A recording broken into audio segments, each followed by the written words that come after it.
Seigneur, je te prie que tu touches ta vie. Seigneur, je te prie que tu touches ta vie. Seigneur, je te prie que tu touches ta vie. Seigneur, je te prie que tu l'accordes ce que ton cœur désire. Je te prie, Seigneur, qu'aujourd'hui tu restes dans son cœur malade, Seigneur, son corps bloqué. Au nom de Jésus de Nazareth, Seigneur. Alléluia. Aujourd'hui, nous te demandons, Seigneur, de toucher cette personne au nom de Jésus de Nazareth, Seigneur. Alléluia. Cher Saint-Esprit, Seigneur. Aujourd'hui, Seigneur, visite-nous avec puissance, Seigneur. Aujourd'hui que c'est la fête. C'est aujourd'hui que c'est le jour où nous fêtons Noël, Seigneur. Parce que c'est un dimanche, Seigneur. Et que nous fêtons Noël dans cette église en avance, Seigneur. Mais que aujourd'hui, nous déclarons, Seigneur, prophétiquement, Seigneur, il va se passer des miracles dans la nuit prochaine au nom de Jésus de Nazareth, Seigneur. Alléluia. Merci, Seigneur. Prie pour ton voisin, pour ta voisine. Prie pour lui ce matin. Pendant-tu-nous, le Seigneur, dispose une prière dans ton cœur pour que sa vie soit restaurée, pour que sa vie soit bénie, pour que sa vie soit élevée devant le nom du Seigneur, devant son autel. Alléluia. Alléluia. Nous déclarons des signes, des miracles, des prodiges, Seigneur, pour l'année 2015, Seigneur, au nom puissant de Jésus de Nazareth. Alléluia. Mon frère, ma soeur, commence à prier pour l'année qui va venir et déclare au Seigneur que le Seigneur va faire un changement dans ta vie, il va la guérir. Alléluia. Déclare que le Seigneur aime des paroles de foi, le Seigneur aime des paroles prophétiques que tu peux lancer. Et tu n'es pas du tout en train de tordre le bras du Seigneur, mais c'est la volonté du Seigneur de t'inspirer ces paroles de guérison, de bénédiction. Alléluia. Déclare avec moi. Alléluia. La présence du Seigneur va venir sur moi. En 2015, la présence du Seigneur va venir sur moi. En 2015, Seigneur, la gloire de Dieu va étendre une nouvelle tente sur ma vie, Seigneur. Elle va étendre les cordages de ma tente. Alléluia. En 2015, le Seigneur va m'apporter la guérison complète, Seigneur, dans ma vie, dans mes os, dans ma chair, au nom de Jésus. En 2015, Seigneur, la présence du Seigneur va opérer une guérison miraculeuse, surnaturelle en moi. Et je serai totalement rempli du Saint-Esprit. La puissance de Dieu, alléluia, sera sur ma vie. Et je ministrerai, et je chasserai les démons. Déclare-le, déclare-le, déclare-le. Au nom de Jésus, en 2015, j'aurai une intimité supérieure avec toi, Seigneur. Et je te connaîtrai comme je t'ai encore jamais connu. Je m'approcherai de ton royaume, Seigneur. Alléluia. Et je délivrerai les captifs en ton nom, Seigneur. Merci, Seigneur. En 2015, Seigneur, je serai un partenaire du réveil, Seigneur, un partenaire de la moisson. Et beaucoup d'entre nous, Seigneur, amasseront des gerbes, Seigneur, de blé, Seigneur. Alléluia. Oh Jésus, alléluia, qui représente toutes ces âmes que nous allons sauver. Seigneur, vraiment, nous tenons, Seigneur, pour que tu nous utilises en 2015, Seigneur. Nous te remettons la conférence avec le pasteur Gustavo, Seigneur. Et nous clamons, Seigneur, pour un grand vent de délivrance sur la ville de Cergy, Seigneur, cette année, Seigneur. Alléluia. Aujourd'hui que c'est la fête pour toi, Seigneur. Ce serait à toi d'ouvrir un peu, Seigneur, mais nous voulons, Seigneur, nous voulons simplement te demander d'accomplir ta volonté sur la terre comme elle est faite au ciel. Et Seigneur, nous savons que c'est ta volonté de délivrer, de guérir Cergy. Simplement, nous voulons nous mettre entre tes mains comme des instruments utiles et indispensables, Seigneur, pour que tu puisses accomplir, Seigneur, ton œuvre incroyable dans ce pays, Seigneur. Aujourd'hui, Seigneur, comme cadeau, nous t'apportons nos vies, Seigneur, et nous te demandons de les utiliser, Seigneur. Ce sera un honneur pour nous de pouvoir apporter la guérison, la bénédiction et le salut dans cette nation en ton nom, Jésus. Voilà ce que nous t'apportons comme cadeau sur l'autel aujourd'hui, Seigneur. Rien de plus que ce que nous avons, Seigneur, mais qui a tant de valeur à tes yeux, Seigneur, un esprit humilié et contrit, Seigneur, en disant, Seigneur, nous ne pouvons pas le faire nous-mêmes, mais toi tu peux le faire, Seigneur. En disant, voilà nos faiblesses, voilà nos impuretés, voilà nos défauts, voilà nos difficultés, Seigneur. Mais à travers nous, Seigneur, tu vas glorifier ton nom, Jésus. Alléluia. Et Seigneur, en restaurant nos vies, tu vas restaurer celles des autres aussi, Seigneur. Aujourd'hui, nous les plaçons sur l'autel, Seigneur, en sachant que tu ne vas pas les dédaigner. Et que, Seigneur, comme dans l'Ancien Testament, le feu du Saint-Esprit va tomber pour dévorer l'offrande, Seigneur. Alléluia, nous savons que le feu du Saint-Esprit va tomber sur nos vies pour nous remplir de joie, nous remplir, Seigneur, et que cette offrande soit consumée complètement, Seigneur. Alléluia. Consumée par le feu du Saint-Esprit pour que nous soyons, Seigneur, consumés par ton amour, Seigneur, incendiant des charbons ardents à toute personne qui veut te connaître, Seigneur, à toute personne qui veut recevoir ta gloire, Seigneur. Alléluia. Et que quand nous passions, Seigneur, la chaleur soit tellement intense, Seigneur, que le feu prenne dans cette ville, Seigneur. Feu du Saint-Esprit, Seigneur. Un feu que personne ne peut éteindre, Seigneur. Alléluia. La Bible dit, Seigneur, car notre Dieu est aussi un feu dévorant. C'est ce feu que nous te demandons, Seigneur, en 2015, au nom de Jésus de Nazareth, Seigneur. Alléluia.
Combien sont reconnaissants pour cela? Lève ta main vers le Seigneur. Mais Seigneur, ce que tu as fait en 2014, Seigneur, je crois que tu vas le faire avec plus de force en 2015. Je crois, Seigneur, que Seigneur, ça va être un temps nouveau, Seigneur. Et je te remercie pour cette année, mais je te remets l'année qui vient, Seigneur. J'ai quelques semaines pour me préparer, pour préparer mon cœur aux choses que tu vas déverser en 2015, Jésus.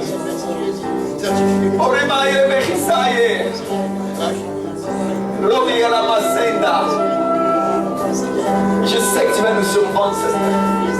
Je sais, Seigneur. Commence à prier pour l'année qui vient.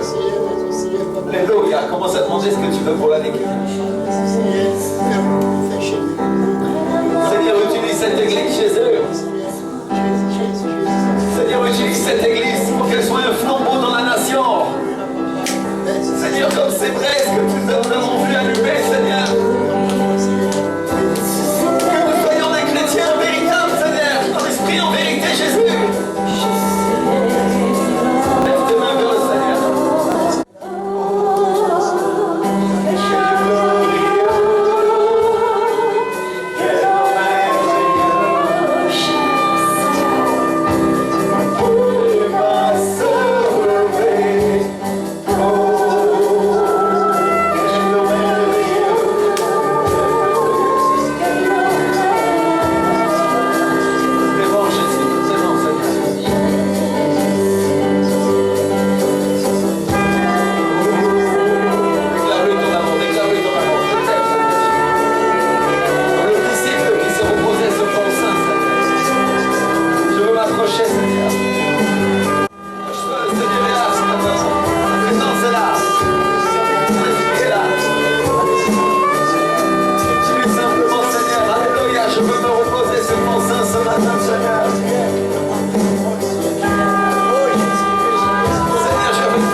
Seigneur, je t'aime. Aujourd'hui que c'est ta fête, Seigneur, je veux t'offrir un cœur sincère, Seigneur. Je ne regarde pas aux difficultés de la vie, Seigneur. Je ne regarde pas aux problèmes. Je regarde simplement à ta personne. Et je sais que regarder à ta personne, c'est ce qui m'a guéri, Seigneur. Je sais que celui qui regardait le serpent d'airain dans le désert, Seigneur, n'était pas touché par les serpents et les scorpions. Et ce serpent était une représentation, une figure de Christ, dit l'apôtre Paul. Ce serpent qui a mangé les serpents de Pharaon. Alléluia! Alléluia! Oh Ramaya Masanda! Nous marchons dans le désert et dans les ténèbres de la vie, Seigneur. Mais même dans ces ténèbres, nous ne craignons pas la mort, parce que tu marches avec nous, Jésus. Alléluia! Alléluia! Karimani Messiah!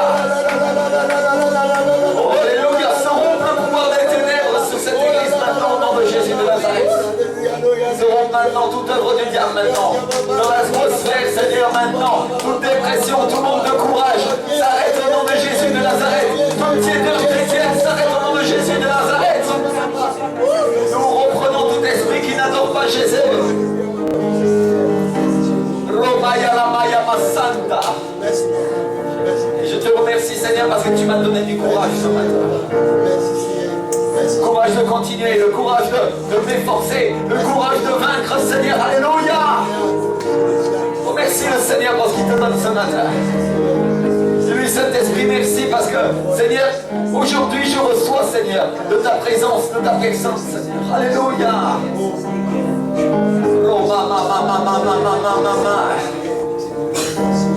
Alléluia, alléluia. Déclare au Seigneur. Merci, Seigneur Jésus. Oui, une présence de Dieu, les amis. Alléluia. Je ne sais pas si vous sentez ça, mais c'est très fort. Le Seigneur veut faire des choses extraordinaires. Ce matin, avec Jésus, grande joie, c'est une grande joie. Merci, Seigneur. Merci. Alléluia.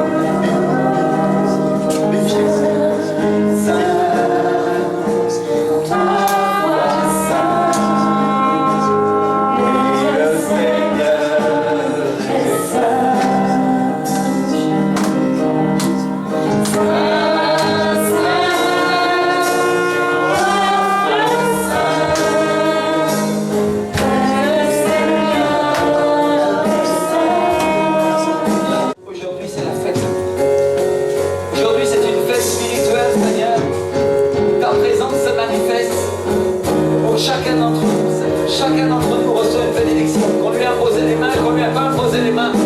Tu as donné, Seigneur, des cadeaux aujourd'hui, Seigneur. C'était ta fête, Seigneur, mais tu nous as donné des cadeaux, Seigneur. Et nous te remercions, Jésus. Merci, Saint-Esprit. Merci, Saint-Esprit. Oh, Remaya, la Maya, Masaïda. Seigneur, je te remets cette année, Seigneur.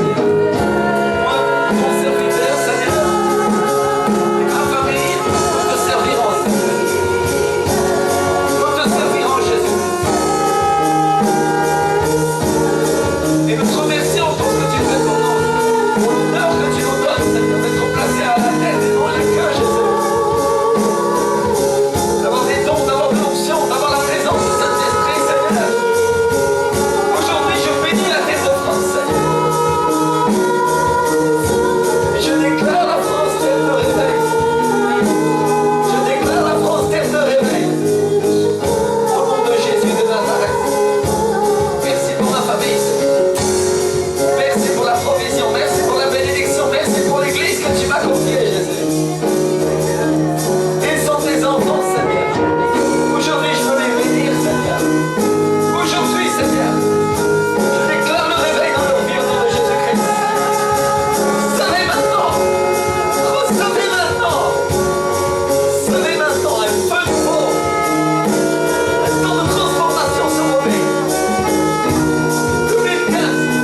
tu vas nous regarder dans une vidéo dans quelques jours.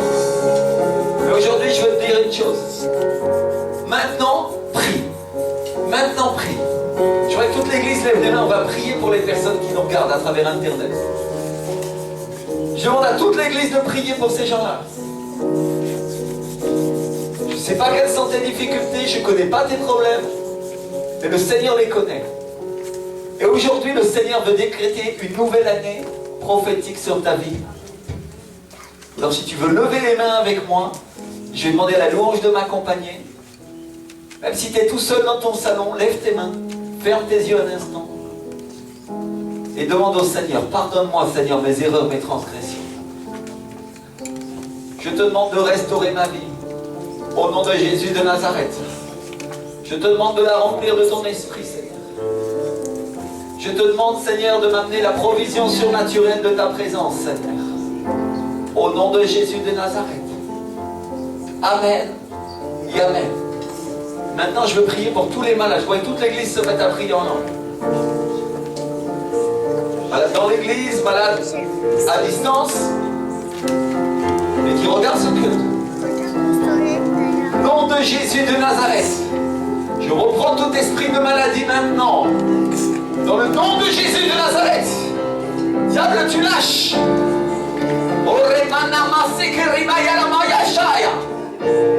Nom de Jésus de Nazareth, je déclare la guérison, la libération complète au nom de Jésus de Nazareth. Toujours se brise maintenant. Nom de Jésus de Nazareth. Si tu es à distance, mets ta main sur l'écran, lève ta main vers le ciel, fais comme tu veux, mais fais un point de contact avec le ciel. Que ton esprit soit connecté. C'est pas ce que tu fais physiquement, c'est ce que tu fais spirituellement qui compte. Si tu es dans l'église, lève tes mains.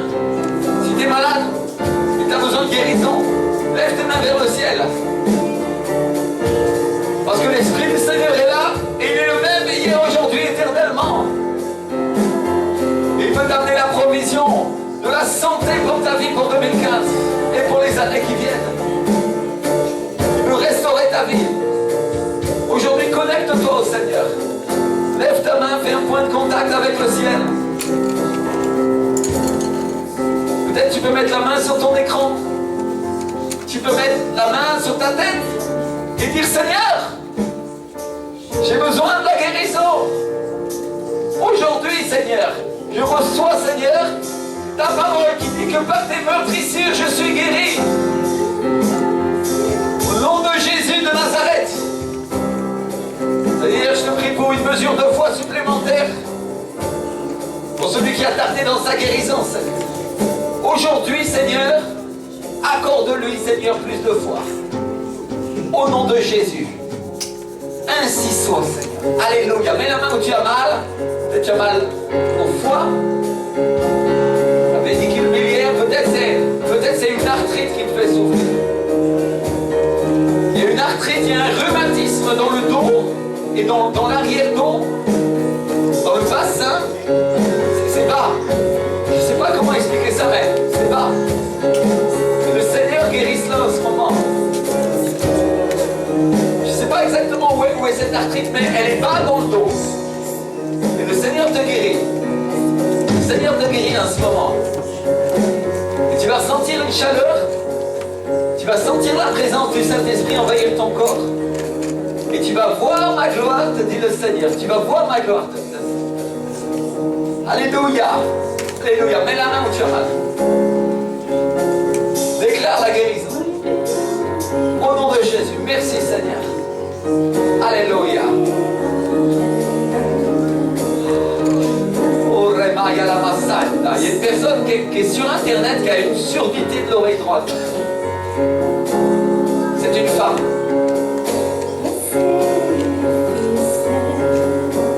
Le Seigneur te guérit maintenant.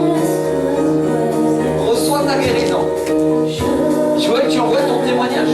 Je vois que tu envoies un email sur le mail de l'église pour nous dire que tu l'as reçu. Reçois ta guérison maintenant au nom de Jésus de Nazareth. L'oreille s'ouvre maintenant. Et la surdité s'en va au nom de Jésus de Nazareth.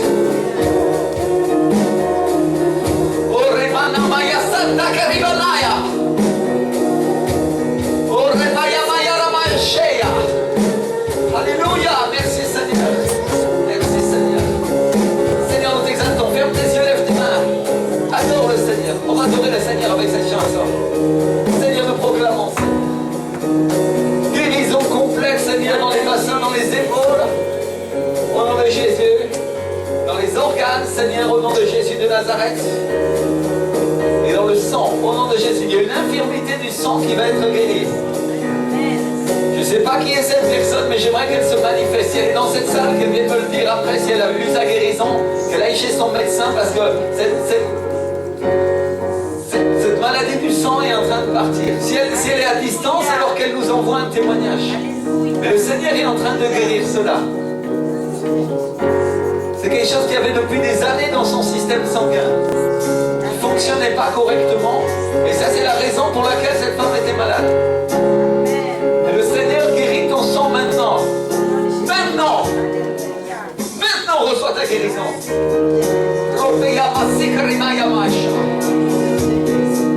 Romps les chaînes dans ta vie au nom de Jésus-Christ. Alléluia! Je vois des larmes qui tombent d'un œil. C'est une personne qui regarde. Je ne sais pas où elle est, mais elle est en train de regarder. Son œil est ouvert, il y a des larmes qui tombent. C'est des larmes qui tombent. Et le Seigneur te dit, c'est le symbole de ta guérison. C'est le symbole de ta guérison. C'est des larmes qui sont en train de couler. Elles ne coulent pas dans l'œil, elles coulent sur le côté de l'œil. C'est quelque chose de pas naturel. C'est quelque chose que tu n'avais jamais vu encore. Tu vois tes larmes tomber et tu ne comprends pas pourquoi, mais le Seigneur t'a guéri. Le Seigneur t'a guéri. C'est le signe de ta guérison aujourd'hui. Oh, alléluia. Merci Seigneur. Alléluia. Je voudrais qu'on applaudisse le Seigneur parce qu'il est puissant. Il est glorieux. Merci Jésus. Merci pour ta présence Seigneur. Alléluia. Merci pour ce culte de Noël Seigneur. Merci pour ce culte que nous glorifions ton nom mon frère. Nous t'adorons et nous t'honorons Jésus. Remercions Seigneur. Merci Saint-Esprit. Tout ce que nous avons vu aujourd'hui. Tous les témoignages que nous allons voir par Internet Seigneur. Merci Seigneur. Merci pour ta puissance Jésus. Alléluia. Nous te remercions. Seigneur, toutes les nations t'adorent Seigneur. Et nous glorifions ton nom Jésus.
Il y a de la joie dans cette église.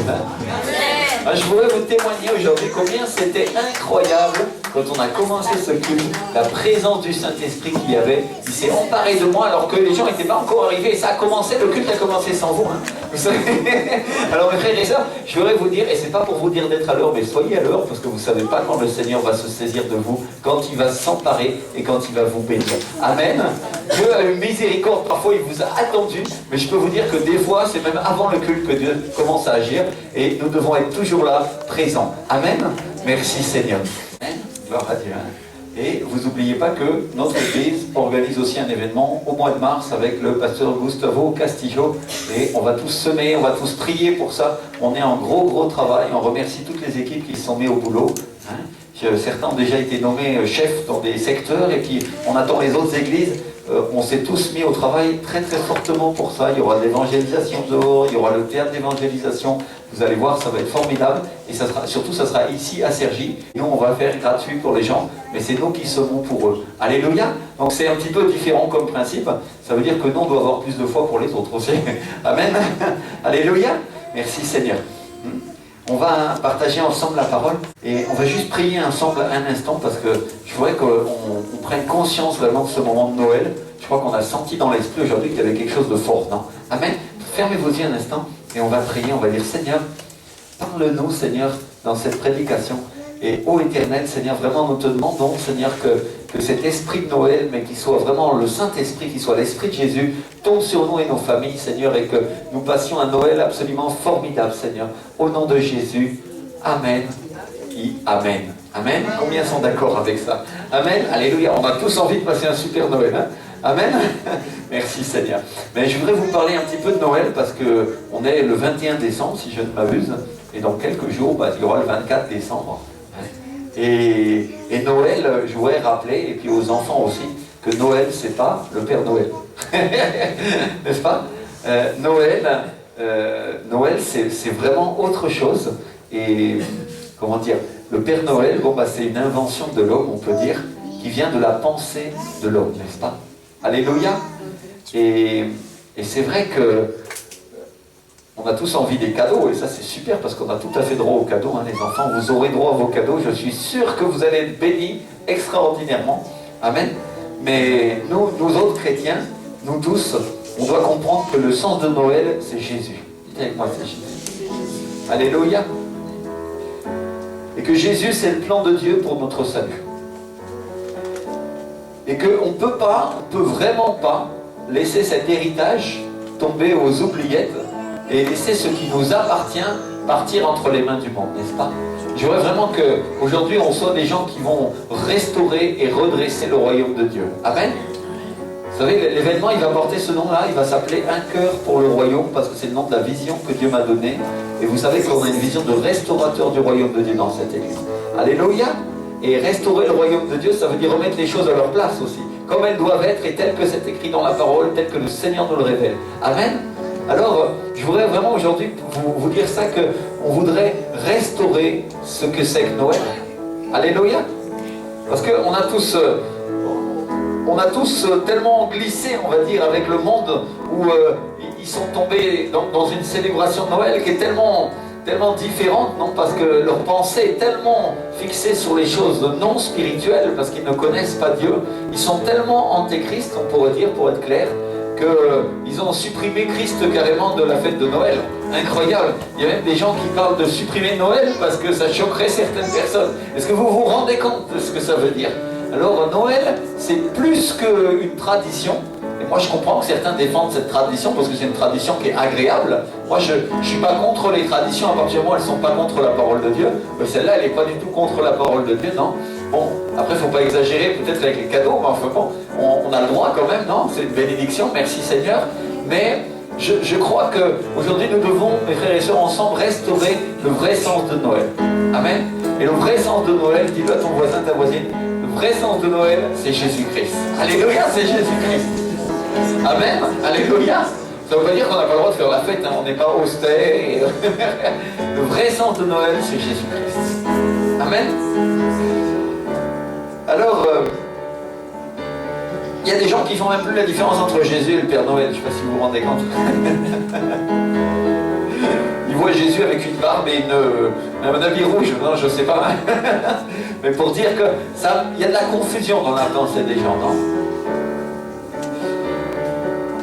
Et Noël, c'est la plus belle fête de l'année parce que c'est la fête où on se rappelle que Jésus est venu en chair sur la terre. Alléluia. Il a laissé sa divinité, il s'est fait homme et il est descendu au milieu de nous parce qu'il avait quelque chose à nous dire. et en plus de ça, à la fin de son voyage terrestre, qui a duré 33 ans, eh bien, il a payé le prix pour que la dette de notre péché soit effacée si on croit en lui. Il y a quand même une condition, hein, vous le savez, il faut croire en Jésus, et il a accepté comme son Seigneur et son Sauveur. Mais il a payé. Donc il a fait quelque chose d'extraordinaire, il a fait quelque chose de formidable que nous devons, nous autres chrétiens, fêter. Amen. Alors on peut le fêter de toutes les manières, on peut aller au ski, c'est pas interdit non plus, on peut aller en Roumanie, hein. Notre frère Georges est en Roumanie, je sais pas s'il nous voit, mais en tout cas s'il nous voit plus tard, le Seigneur te bénisse, alléluia. Et on peut fêter avec nos familles aussi, parce que Noël c'est important pour la famille. Dites-moi la famille. Amen. Mais nous aussi comme Église, nous sommes une famille. Amen. Et je voudrais vous dire, avant que vous partiez tout à l'heure, le Seigneur a mis dans le cœur de notre frère de nous partager quelque chose après à manger. Alors on est tous invités à partager un petit quelque chose. Amen. Alléluia. Parce que comme ça aussi, je crois que c'est bon, parce que ça restaure l'atmosphère de famille. Amen. On est une famille spirituelle. Et c'est une réalité. Alors dans les familles, des fois il y a des conflits, on n'est pas toujours d'accord, vous le savez. Hein. C'est pas pour autant que ton frère est plus ton frère. Bon, peut-être il a une autre vision de la vie que toi, mais la vérité c'est qu'il reste ton frère. Amen. Et à Noël, bah, tu vas quand même manger avec lui et tu l'aimes. Amen. Alors nous, en tant que famille, on doit aussi faire cet effort, non, de nous aimer les uns les autres. C'est ce que le Seigneur nous a commandé. C'est pas toujours facile, parce qu'on vient de toutes les langues, de toutes les nationalités, mais on a le Saint-Esprit en nous pour nous aider à faire cela. Amen. Alléluia. Est-ce que nous aimer, ça veut dire qu'on s'engueule jamais?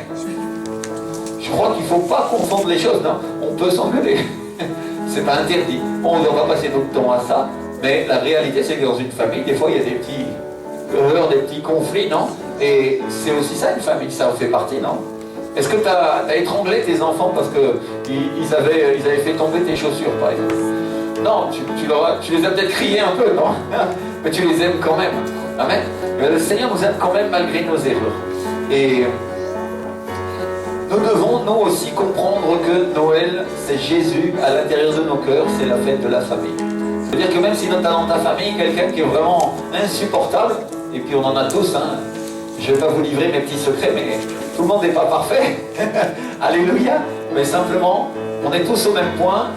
Et chacun d'entre nous, on a des membres de nos familles qui des fois ne sont pas chrétiens, ou qui le sont, mais qui ne sont pas tout à fait comme on voudrait qu'ils soient. Mais est-ce que pour autant, à Noël, on doit les oublier?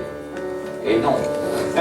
Alors c'est important qu'on puisse passer au moins un temps, ou leur passer un coup de fil s'ils sont loin, ou je ne sais pas, mais quelque chose. Et des fois, ça représente un sacrifice de notre part.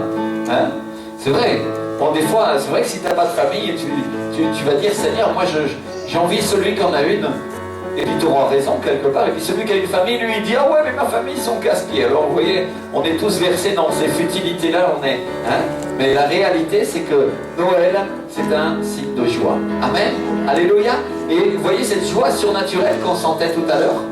Tout à l'heure, la présence du Saint-Esprit était là. Et cette joie-là veut vous accompagner partout où vous allez aller. Amen.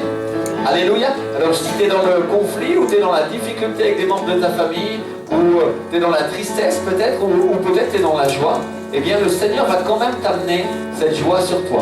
Alléluia.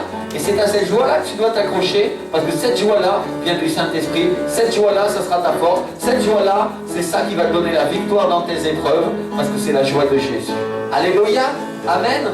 Alors on ne peut pas rester que dans l'émotion, vous le savez. On a des émotions. Jésus a aussi pleuré parfois, mais il a sorti Lazare du tombeau. Amen. Alléluia. Alors peut-être je suis fâché contre ma belle-mère. C'est pas vrai, en Argentine elle est super gentille. C'est vrai, elle ne comprend pas le français alors. Mais peut-être je suis fâché contre ma belle-mère, mais ce jour-là à Noël, je vais aller voir ma belle-mère et je vais la bénir. Amen. Alléluia. J'aurais bien aimé la voir, ma belle-mère. Elle est en Argentine. Elle est loin. Mais la réalité c'est ça. À Noël, nous aussi on doit faire un effort. Amen. Alors, il y a des gens aussi qui pensent que les enfants ne comprennent pas, mais la vérité c'est que c'est pas vrai, ils comprennent. Et on ne peut pas laisser les enfants, nos enfants, croire comme les gens du monde que Noël c'est que le Père Noël. Nous devons leur dire la vérité. Amen. Alors si tu as des enfants, mon frère, ma soeur, ou tu vas en avoir, pense à leur dire la vérité. Jésus c'est Noël. Alléluia. Pourquoi on fête Noël? Parce que Jésus est né et qu'il est venu sauver l'humanité. Et toute personne qui s'accroche à lui, celui-là sera emmené au ciel. C'est ça qu'on doit dire à nos enfants. Alléluia. Ça ne t'empêche pas d'offrir des cadeaux à tes enfants. Au contraire, offre-leur-en. Mais dis-leur la vérité, Jésus, c'est Noël. Amen. Alléluia.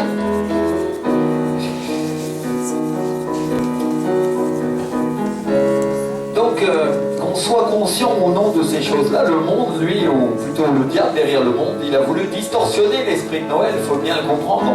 Et il nous a fait croire en des êtres mystiques comme le Père Noël et des choses qui, bon, nous savons que bon, ou en toutes sortes d'autres choses à la place de Jésus-Christ, n'est-ce pas? Alléluia. Et Noël, ça veut dire, c'est natalis, c'est le mot natalis, et natalis, ça veut dire naissance. Alléluia. Et la naissance de qui on est en train de parler? De Jésus-Christ. Alléluia. Amen. Alors, il ne s'agit pas de la naissance des plus beaux cadeaux pour ta famille, il ne s'agit pas de la naissance des meilleures offres d'emploi, il s'agit de la naissance de ton Seigneur et de ton Sauveur Jésus-Christ qui a le pouvoir de te donner tout le reste. Alléluia. Alors, c'est ce qu'on a fait tout à l'heure, on l'a honoré, on l'a glorifié, et je voudrais que vous vous rappeliez ce culte, on a eu vraiment beaucoup de joie tout à l'heure, quand vous allez fêter Noël dans vos familles le 24 ou le 25, je voudrais que vous vous rappeliez ça. Même si l'ambiance, elle n'est pas tout à fait au beau fixe, c'est pas forcément la fête, rappelez-vous bien ce que vous avez vécu dans le Seigneur et que c'est cet esprit-là que vous transportez avec vous et que le Saint-Esprit peut toucher vos familles. Amen. Alléluia. Rappelez, on a la puissance de transformer l'atmosphère autour de nous. C'est une réalité. Amen. Et on se rappelle qu'il y a 2014 ans, Dieu a envoyé son Fils unique dans une étable pour que nous soyons sauvés. Amen. On va lire ensemble le livre de Luc. Et Luc, c'était un des disciples du Seigneur dans le Nouveau Testament. Et c'est lui qui s'est préoccupé, la Bible le dit au chapitre 1, c'est lui qui s'est préoccupé de rassembler les fêtes pour en faire un récit afin qu'un livre puisse être écrit et transmis aux générations suivantes. Et il a assemblé ces faits avec le plus grand sérieux afin que tout ce qu'il avait vu, mais aussi ce qui lui avait été raconté, ce qui lui avait été transmis de manière orale, eh bien ça puisse être écrit dans la Bible avec le plus grand sérieux, n'est-ce pas? Un petit peu comme un journaliste d'investigation aurait fait. C'est le travail qu'a fait Luc dans le premier chapitre et les chapitres suivants, qui était de rassembler les faits concernant la naissance de Jésus, qui lui avaient été racontés par les témoins oculaires, des gens qui étaient là, et qui avaient vu ces choses-là, n'est-ce pas? Alléluia. Et parce qu'après, ils étaient ensemble en train de prêcher l'évangile, et pour éviter que ça se déforme, Luc a fait un travail inspiré par le Saint-Esprit de rassembler toutes ces histoires en un livre, qui est le livre de Luc. Alléluia. Et ce livre est inspiré par l'Esprit du Seigneur. Mais simplement, aujourd'hui, je voudrais que nous nous attachions à comprendre ces choses. Quel est le travail que Dieu a demandé à Luc quand il a écrit cet évangile? Et je crois qu'on pouvait compter sur Luc, parce que Luc, c'était un médecin, c'était, si je ne m'abuse, c'était un disciple de Jésus. Enfin, on dit qu'il était médecin. Et non seulement il avait été témoin oculaire de ce qui s'était passé pour beaucoup de choses, mais en plus Dieu lui avait mis à cœur de faire des recherches et de les exposer de manière suivie. Et la Bible dit que il s'adresse à son ami Théophile, non? Mais c'est très amusant de voir ça parce qu'il dit mon bon ami Théophile, si vous lisez ce passage, mais vous allez vous rendre compte aussi que Théophile, ça veut dire ami de Dieu. Alléluia. Alors je ne sais pas si Luc en a eu conscience quand il a écrit l'évangile, mais il s'adressait non pas seulement à Théophile, mais à tous les amis de Dieu, c'est-à-dire que Dieu l'avait chargé de s'adresser à vous tous, mes frères et sœurs, parce que nous sommes ses amis. Amen. Alléluia. Et donc cette lettre de Luc est adressée aux amis de Dieu. Amen. Alléluia. Dis-le à ton voisin, à ta voisine, c'est pour les amis de Dieu. Donc c'est pour toi. Donc c'est pour toi. Amen. Alors on va lire ensemble le chapitre 2, et on va lire les versets, à partir du verset 1, on va lire. En ces jours-là parut un décret de César Auguste en vue du recensement de toute la terre habitée. Ce premier recensement eut lieu pendant que Quirinius était gouverneur de Syrie. Tous allaient se faire recenser, chacun dans sa propre ville. Joseph aussi monta de Galilée, de la ville de Nazareth, pour se rendre en Judée, dans la ville de David, appelée Bethléem, parce qu'il était de la maison et de la famille de David, afin de se faire inscrire avec Marie, sa fiancée, qui était enceinte. Dites avec moi, elle était enceinte. Vous avez vu ce que la Bible dit? Elle parle bien d'une fiancée, elle ne dit pas sa femme. Pendant qu'ils étaient là, le temps où elle devait accoucher arriva, et elle mit au monde son fils premier-né. Elle l'emmaillota et l'installa dans une mangeoire parce qu'il n'y avait pas de place pour eux dans la salle. Il y avait dans cette même région des bergers qui passaient dans les champs les veilles de la nuit pour garder leurs troupeaux. L'ange du Seigneur survint devant eux, et la gloire du Seigneur se mit à briller tout autour d'eux. Dites avec moi, la gloire de Dieu. Vous savez qui est la gloire de Dieu? Le Saint-Esprit. Le Saint-Esprit s'est mis à briller autour d'eux. Alléluia. Et ils furent saisis d'une grande crainte. Mais l'ange leur dit, n'ayez pas peur, car je vous annonce la bonne nouvelle d'une grande joie qui sera pour tout le peuple. Aujourd'hui, dans la ville de David, il vous est né un sauveur qui est le Christ, le Seigneur. Et ceci sera pour vous un signe, vous trouverez un nouveau-né emmailloté et couché dans une mangeoire. Et soudain, il se joignit à l'ange une multitude de l'armée céleste qui louait Dieu et disait gloire à Dieu dans les lieux très hauts et sur la terre, paix parmi les humains en qui il prend plaisir. Alléluia, paix avec Dieu, paix de Dieu sur ta vie. Quand Jésus a envoyé les disciples, il leur a dit que la paix soit sur vous, non que la paix soit sur cette maison. Dites-leur, et si cette maison n'en est pas digne, que cette paix revienne sur vous. Ça veut dire que ton héritage, mon frère, ma soeur, c'est la paix avec Dieu. C'est cette réconciliation que tu as fait avec lui par le sang de la croix. Et cette paix-là, c'est une paix surnaturelle. Il dit, je vous donne ma paix n'est pas comme le monde vous donne. Les anges étaient déjà en train d'annoncer ce qui allait se passer des années après. Vous avez vu les messages des anges, c'est important aussi. Hein. On va parler un petit peu aujourd'hui et mettre un focus sur les messages des anges, sur la naissance de Jésus. Alléluia, merci Seigneur. Et lorsque les anges se furent éloignés d'eux vers le ciel, les bergers se dirent les uns aux autres, allons donc jusqu'à Bethléem et voyons ce qui est arrivé, ce que le Seigneur nous a fait connaître. Ils s'y rendirent en hâte et trouvèrent Marie, Joseph et le nouveau-né couchés dans la mangeoire. Après l'avoir vu, ils firent connaître ce qui leur avait été dit au sujet de cet enfant. Tous ceux qui les entendirent s'étonnèrent de ce que disaient les bergers. Marie retenait toutes ces choses et y réfléchissait. Quant aux bergers, ils s'en retournèrent en glorifiant et en louant Dieu pour tout ce qu'ils avaient entendu et vu conformément à ce qui leur avait été écrit. Alléluia. Imagine que tu étais là, mon frère, ma soeur, dans cet endroit, que tu aurais vu cet enfant dans cette mangeoire, que tu aurais vu les anges de l'armée du ciel qui se présentaient devant toi. Est-ce que tu as vu la joie surnaturelle qu'on a eue tout à l'heure? La présence et la manifestation du Saint-Esprit, des gens remplis de l'Esprit qui sont tombés. Eux, ils ont vu les anges, ils ont vu la gloire de Dieu, ils ont vu l'enfant, ils ont vu Jésus-Christ lui-même. Alléluia. Imaginez la joie qu'il pouvait y avoir dans leur cœur. Ils devaient être comme des fous là, et ils sont partis en louant, en glorifiant Dieu. Comme tu me vois quand je suis pris par l'Esprit. Alléluia. Et sûrement ils ne voyaient même pas où ils marchaient, mais c'est pas grave. Et les gens vont te dire, mais qu'est-ce qui s'est passé dans cet endroit? Un truc de dingue. Alléluia. Et la présence de Dieu s'est manifestée là. Et cette fois-ci, c'était une présence physique. Alléluia. Parce que Jésus est venu dans un corps. Amen. Et un corps de chair. La Bible dit que toute personne qui ne prêche pas Jésus venu en chair soit anathème, soit maudite. Parce que la Bible dit qu'il s'est dépouillé de son autorité, de sa divinité. Il est descendu dans un corps de chair. Alléluia. Ça veut dire qu'il n'avait pas plus de force que toi et moi sur la terre quand il est venu, mais il avait le Saint-Esprit qui lui accomplissait les miracles pour lui. Alléluia. Et la petite différence, on l'a vu ensemble, c'est que lui, il ne l'avait pas avec mesure, comme toi tu l'as avec une mesure. Dis-le à ton voisin, tu as l'esprit avec une mesure. Tu as l'esprit avec une mesure. Mesure de foi. Ça commence d'abord avec une mesure qui te permet d'être sauvé. Maintenant, tu vas lui dire à ton voisin, le Seigneur multiplie par 100 cette mesure cette année. Le Seigneur multiplie par 100 cette mesure. Par 100 cette mesure cette année. 100. Alléluia. Alléluia. Le Seigneur va te permettre des choses. Jésus a dit, vous ferez des plus grandes choses que moi parce que je m'en vais au Père. Alléluia. Mais aujourd'hui, on va regarder vraiment ce que le Seigneur, notre roi, a fait pour que nous aussi, nous puissions nous en inspirer. Alléluia. Merci Seigneur. Et il dit qu'il sera le premier-né d'un grand nombre de frères. S'il est le Fils et que tu as été adopté par le Seigneur, l'Esprit d'adoption, le Saint-Esprit t'a adopté, tu es un frère de Jésus. Et pourtant, il est ton Seigneur et ton Maître. Et il est Dieu. Toi, tu n'es pas Dieu. Alléluia. Vous comprenez? Mais le Saint-Esprit t'a adopté. Et la Bible dit que nous jugerons les anges. La Bible dit que nous régnerons avec Christ. On l'a vu ensemble ces choses-là. Amen. Ça veut dire quoi? Ça veut dire que tu es part de la famille divine. Je ne sais pas si tu te rends compte ce que ça veut dire être part de la famille divine. Beaucoup, ils voudraient être des enfants de président. Si j'étais à l'Élysée, si j'étais... Bon, en ce moment, je ne sais pas, hein, mais... Pardon pour la petite remarque. Mais si j'étais un fils de roi, Alors j'aurai tous les cadeaux, j'aurai une Ferrari à mon anniversaire. Je ne sais pas comment un enfant il peut rêver, non? Mais la vérité spirituelle, c'est que quand tu as été sauvé, tu as été racheté, tu as été assis dans le lieu céleste avec le Seigneur, et quand tu vas monter au ciel, c'est là que tu vas te trouver, et tu es part de la famille de Christ.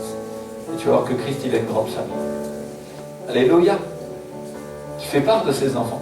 Il n'y a aucun de ces enfants qui est laissé de côté, mon frère, ma soeur. Si tu crois que tu es dans la désillusion, tu as des difficultés, il n'y a aucun de ces enfants qui est laissé de côté. Le Seigneur veut te ramener encore. Le Seigneur veut te rapprocher encore de lui. C'est sa volonté. Amen. Et la Bible dit, certains ils attendent des choses, ils attendent des bénédictions depuis longtemps. Le Seigneur est en train de changer des choses dans ma prédication, mais la Bible dit que Dieu n'est débiteur de personne. Et qu'est-ce que ça veut dire ça? Ça veut dire que Dieu ne te doit rien, dans le sens qu'il va te donner tout ce qu'il t'a promis. Tout ce qu'il t'a promis, tu vas l'avoir. Alléluia.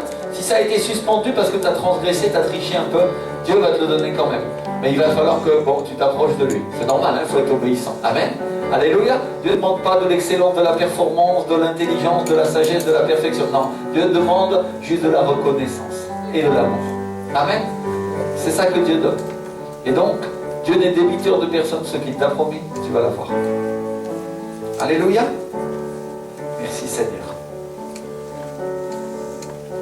Alors il y a une chose qui m'attire l'attention dans ce passage, mes frères et sœurs, c'est que non seulement il y avait des anges, mais la Bible dit qu'il s'est joint aux anges une multitude de l'armée céleste qui louait Dieu en disant, et vous trouvez ça au chapitre 2, verset 13, et il disait gloire à Dieu dans les lieux très hauts et paix sur la terre parmi les hommes qu'il a créés. Ce qu'on vient de voir ensemble, n'est-ce pas? Ça m'attire vraiment l'attention. Parce que l'armée des cieux, je ne sais pas si vous vous rendez compte, une multitude de l'armée des cieux. La Bible ne dit pas que c'est un ange qui est venu, c'est des milliers de milliards d'anges qui sont venus pour nous annoncer cela. Paix sur la terre parmi les hommes qu'il a créés. Rappelle-toi cette paix, cette bénédiction, c'est ton héritage, mon frère. Ton héritage. Le jour où tu es dans l'insécurité, tu es dans l'intranquillité, rappelle-toi bien que quand Jésus est né, et avant même qu'il dise aux hommes, je vous donne ma paix, les anges ont annoncé, il y aura la paix parmi les hommes qu'il a agréés. Et qui est agréé par Jésus, sinon celui qui reconnaît que Jésus est le Seigneur et le Sauveur? Qui est agréé par Jésus, sinon celui qui obéit à Dieu? Alléluia. Merci Seigneur. Donc les anges, c'est des êtres spirituels très importants dans la Bible. Et juste un peu avant, si on regarde dans le Nouveau Testament, on voit un ange, et pas n'importe quel ange, on n'a pas lu ce passage, mais vous voyez que, je crois que c'est au chapitre 1, oui c'est ça, au chapitre 1, et c'est l'archange Gabriel qui avait annoncé à Marie et à Élisabeth, sa cousine, qu'elles allaient porter chacune d'entre elles un enfant qui allait révolutionner la terre. Et Élisabeth allait porter Jean-Baptiste, ce prophète dont Jésus lui-même a dit qu'il était l'Élie qui devait venir, celui qui devait préparer le chemin du Maître. Alléluia. Et Élisabeth, c'était la cousine de Marie. Et Marie, elle allait porter Jésus, qui était l'Emmanuel, Dieu notre Créateur et notre Sauveur. Alléluia. Et quel plus grand honneur pour un être humain qui n'est que poussière, de pouvoir porter le corps de Jésus-Christ le Seigneur. Alléluia. C'est pour ça que vous voyez Marie tellement exaltée dans la Bible. Vous voyez, tu as fait de moi ta servante. Elle dit des choses incroyables, quoi. Pourquoi? Parce qu'elle est remplie du Saint-Esprit et elle reconnaît, elle sait que Dieu lui-même est venu habiter dans son ventre. Si tu es une femme, peut-être tu peux t'imaginer ce que ça veut dire de porter un enfant que tu n'as pas conçu avec un homme. Tu peux t'imaginer de ce que c'est que porter un enfant qui vient du ciel. Alléluia. Et donc tu sais qu'il vient du ciel. C'est ça qu'a vécu Marie. Et ce corps que le Saint-Esprit a formé dans son ventre pour pouvoir porter Jésus pendant son passage sur la terre, c'est elle, pendant ces 9 mois elle l'a eu dans son sein, n'est-ce pas? Dans son ventre. Et pendant qu'elle était enceinte, la Bible dit qu'au moment où elle a rencontré sa cousine Élisabeth, je ne sais pas si elles habitaient loin l'une de l'autre, mais elles se sont rendues visite. Et la Bible dit que l'enfant a tressailli dans son sein et qu'elle a été remplie du Saint-Esprit. Alléluia. Ça veut dire quoi? Imagine Marie est là et toi tu es Élisabeth. Hein, et Marie s'approche de toi et au moment où tu t'approches, le bébé qui est en toi, qui est un prophète, il secoue aussi. Et t'es rempli du Saint-Esprit. Pourquoi? Parce que Jésus-Christ lui-même était dans le ventre de Marie. Alléluia.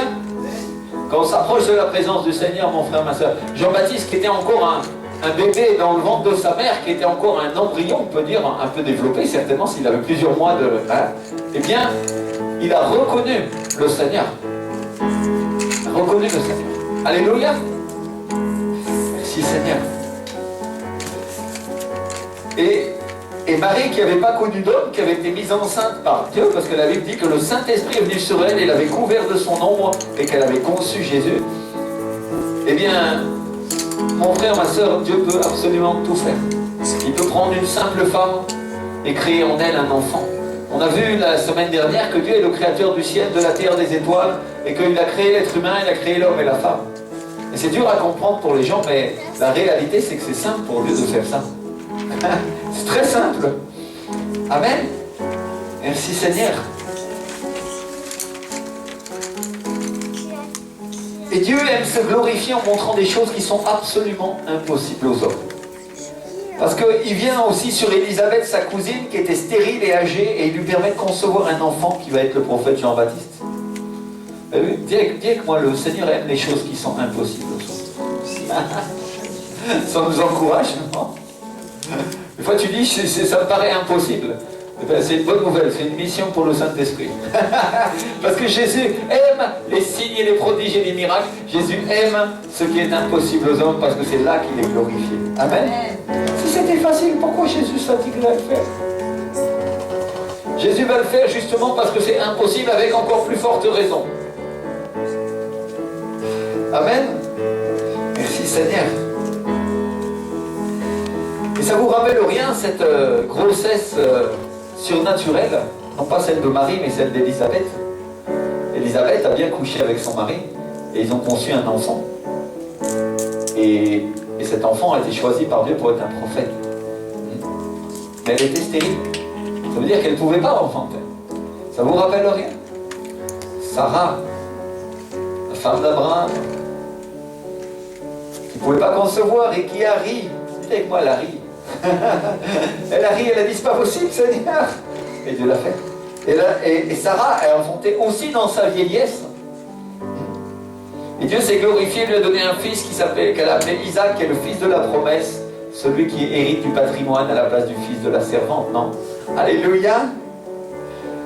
Et qu'est-ce que Dieu était en train de dire à travers au monde en faisant naître cet enfant Jean-Baptiste à travers Élisabeth, une femme qui ne pouvait pas concevoir et qui était âgée. Qu'est-ce qu'il était en train de dire au monde? C'est Isaac, le fils de la promesse, c'est elle qui est en train de le concevoir. Vous aviez compris ça. Isaac est la représentation et la typification de Jésus-Christ. Et il était en train d'annoncer au monde le Seigneur. Alléluia. Il était en train d'annoncer, je vais envoyer Jean-Baptiste. Pardon, j'ai fait un raccourci un peu trop serré, excusez-moi. Je vais envoyer Jean-Baptiste qui va annoncer la promesse. Amen. Je vais envoyer. C'est impossible aux hommes, non? Il était en train de rappeler à l'humanité cette promesse. Jean-Baptiste, la conception de Jean-Baptiste était le rappel pour les êtres humains de ce qu'un fils de la promesse allait naître. Alléluia. Là, c'est mieux exprimé comme ça, on va dire. Et ce fils de la promesse, ce n'était pas Jean-Baptiste lui-même, c'était Jésus, bien sûr. Alléluia. Mais il était en train de dire ça, le Seigneur, à son peuple. Il est en train de dire, regardez ce que j'ai fait à travers Élisabeth. Je vous annonce ce qui va se passer. Dieu aime les signes. Dites avec moi, Dieu aime les signes.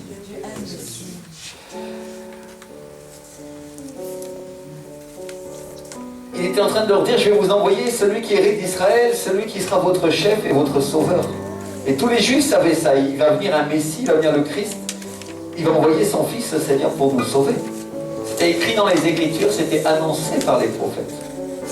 C'était écrit dans le livre du prophète Ésaïe. La Bible dit, c'est pourquoi le Seigneur lui-même vous donnera un signe. Dites avec moi un signe. Trouvez ça en Ésaïe 7, verset 14. Voici la jeune fille deviendra enceinte, elle enfantera un fils et elle lui donnera le nom d'Emmanuel. Emmanuel, ça veut dire Dieu est avec nous. Alléluia. qu'est-ce qui s'est passé avec Marie? Ce signe, c'est accompli. Vous savez quoi, ce signe, c'est accompli. Amen. Donc Dieu accomplit d'abord un signe avec Élisabeth, en nous annonçant prophétiquement qu'il y a une autre naissance qui va arriver et que celle-là, c'est celle du fils de la promesse. Non, c'est la conception surnaturelle, non pas, c'est vrai que ça prête à confusion, mais c'est la conception surnaturelle en Élisabeth qui ne pouvait pas concevoir, qui est l'annonce prophétique de ce que le fils de la promesse, Jésus-Christ, allait venir. Alléluia. C'est très subtil.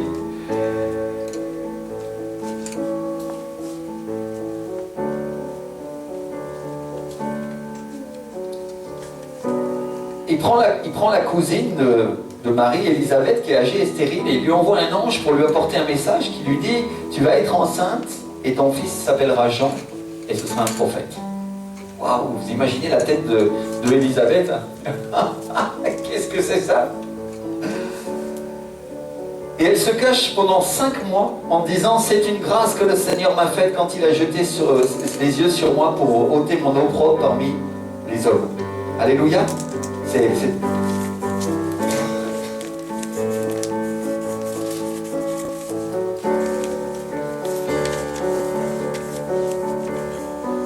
dans Luc 1,25. Luc 1,25. Et au 6e mois de la grossesse, l'archange Gabriel débarque chez sa cousine Marie et lui dit: ne crains rien, tu as trouvé grâce devant Dieu, tu deviendras enceinte, tu enfanteras un fils et tu lui donneras le nom de Jésus. Alléluia.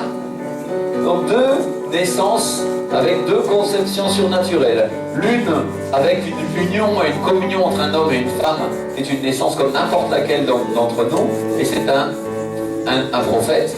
Et l'autre qui est une conception surnaturelle complète, puisque cette femme, Marie, n'a pas eu de relation avec un homme. Alléluia. Et que le Saint-Esprit lui-même a fécondé son ventre. Amen.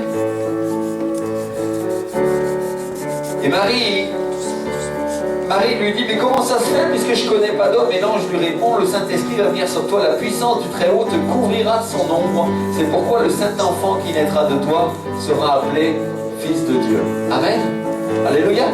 Alors je vais faire une petite digression pour ceux qui connaissent bien l'Évangile. Vous vous rappelez que l'ombre de Pierre guérissait les malades dans le Nouveau Testament? Vous allez dire: c'est quoi cette nouvelle doctrine? Eh bien regarde le rapport. Quand le Saint-Esprit couvre de son ombre, il y a une conception surnaturelle, il y a de la création dans le ventre de Marie. Mon frère, ma soeur, quand l'ombre de Pierre passait sur les malades, c'était l'ombre du Saint-Esprit qui s'opposait sur les personnes et il recréait ce qui était détruit en eux. Vous comprenez? Alléluia, ça nous aide à comprendre ces choses-là. C'est comme ça que Dieu agit. L'ombre de Pierre, elle n'avait pas de puissance. Mais l'ombre du Saint-Esprit sur Pierre, c'était pas pareil. Amen. Ça nous aide à comprendre le fonctionnement de Dieu. Merci Seigneur. Et donc le Messie, celui qui allait venir sauver Israël, celui de qui elle avait entendu parler depuis sa jeunesse, celui duquel des générations et des générations d'Hébreux attendaient la venue, c'était elle, une simple femme, qui allait recevoir le privilège de porter, de recevoir son corps qui grandirait à l'intérieur de son sein. Amen. Et il allait être conçu surnaturellement, c'est-à-dire sans relation sexuelle, parce que le Saint-Esprit allait créer l'embryon qui deviendrait le corps de Jésus en elle. Et l'ange lui dit à Marie, il lui dit: voici Élisabeth ta parente a conçu. Vous pouvez trouver ça en Luc 1, verset 36. Voici Élisabeth ta parente a conçu, elle aussi, un fils en sa vieillesse. Alléluia. C'est-à-dire que d'abord, un ange a annoncé à Élisabeth qu'elle allait être enceinte, elle allait avoir un prophète. Après, l'ange Gabriel a annoncé à Marie qu'elle allait être enceinte, elle allait avoir Jésus. Et pendant qu'il lui annonçait, il lui dit: mais attention, je te préviens, ta cousine, elle a déjà un enfant. Et celle qui était appelée stérile est dans son 6e mois. Et l'ange Gabriel est en train de dire: et en plus, ça fait 6 mois qu'elle l'attend maintenant. Car rien n'est impossible à Dieu. Dites avec moi, rien n'est impossible. C'est pas ce qu'on a prêché, prophétisé dimanche dernier, prié. Rien n'est impossible à Dieu. Alléluia. Même concevoir un enfant à quelqu'un qui ne peut pas, ce n'est pas impossible. Amen. Rien n'est impossible à Dieu. Et Marie répond, je suis la servante du Seigneur, qu'il me soit fait selon ta parole. Et l'ange la quitta. C'est quoi, l'ange la quitta? Amen. Et c'est juste après qu'il y a l'épisode suivant dont on vient de parler, où l'enfant qui est dans le sein d'Élisabeth tressaillit parce qu'il reconnaît le Seigneur et que Élisabeth est remplie du Saint-Esprit. Parce que Marie, du coup, elle va lui rendre visite. Elle va lui dire sûrement, elle dit non, Élisabeth, il y a un ange qui est venu me dire que tu étais enceinte, non? Et c'est à ce moment-là, au moment où elle lui dit bonjour, elle le salue, c'est ça? Voilà, elle est remplie du Saint-Esprit, l'enfant tressaillit dans son sein, et il est en train de dire, le Seigneur est en toi. Alléluia. Dis avec moi, c'est un signe. C'est un signe. Signe prophétique de la venue de Jésus-Christ. Et Dieu aime les signes. Et ce signe que Dieu venait de leur donner, c'était incroyable, c'était spectaculaire, c'était sublime.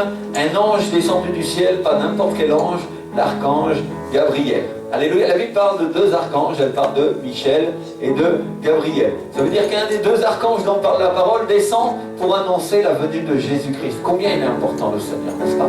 Alléluia. Il dérange les archanges. Il dérange les plus grandes autorités dans le ciel parce qu'il est le roi et le Seigneur. Amen. Alléluia. La Bible dit que les anges sont des esprits serviteurs qui sont à notre service. Et cet ange venait leur annoncer la venue de Jésus-Christ, le Sauveur. Et la Bible nous dit que Marie est restée 3 mois dans la maison d'Élisabeth et que le temps où Élisabeth devait accoucher arriva. Et donc là, il se passe quelque chose d'extraordinaire au moment où Élisabeth va accoucher. Ses voisins, ses parents, ils sont venus se réjouir en sachant que Dieu avait fait éclater sur elle sa miséricorde en lui donnant un enfant.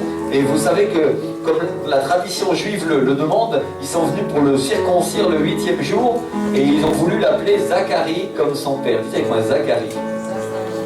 Parce que son père s'appelait Zacharie. Et on n'a pas parlé de ce qui s'est passé dans Luc chapitre 1, que Zacharie, quand l'ange lui a parlé, parce que lui il a eu la visite de Dieu, Dieu lui a parlé, et qu'est-ce qui s'est passé? C'est un ange, je crois. Et il ne l'a pas cru. Dites avec moi, il ne l'a pas cru. Il avait dit qu'il est resté complètement muet. Pendant tout ce temps, il n'a pas pu parler. Vous imaginez?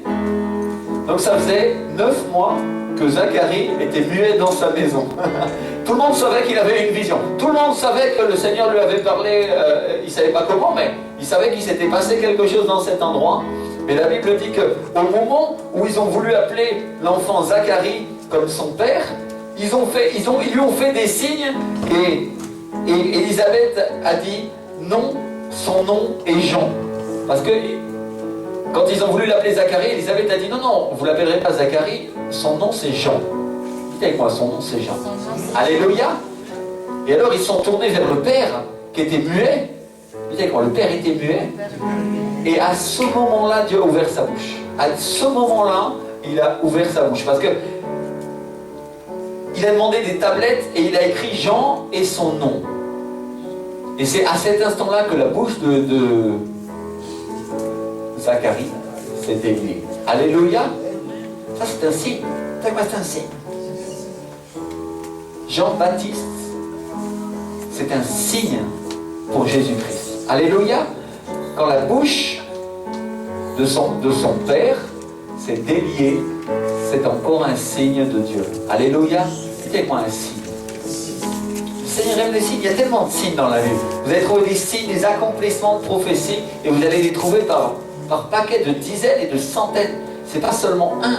Vous allez trouver 1000 versets qui appuient le fait que Jésus-Christ est le Seigneur. Alléluia. C'est vraiment impressionnant. Et la Bible dit que la main du Seigneur a été sur lui. Et les gens ont été dans la crainte, ils ont commencé à dire qui sera cet enfant? Qui ça va être ce Jean qu'on voulait appeler Zacharie? Waouh!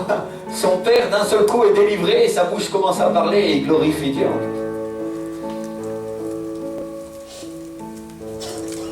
Il se met à glorifier Dieu devant tout le monde après des mois de silence après lesquels il n'avait pas pu parler. Et rempli du Saint-Esprit, la Bible nous dit au verset 68 qu'il se met à prophétiser et il dit « Béni soit le Seigneur, le Dieu d'Israël, de ce qu'il a visité et racheté son peuple. Et il nous a suscité un puissant sauveur dans la maison de David, son serviteur, comme il l'avait annoncé par la bouche de ses saints prophètes des temps anciens, un sauveur qui nous délivre de nos ennemis et de la main de tous ceux qui nous haïssent. » Dites avec moi, de la main de tous ceux qui nous haïssent. S'il y a des gens qui te détestent, Dieu te délivre de leurs mains.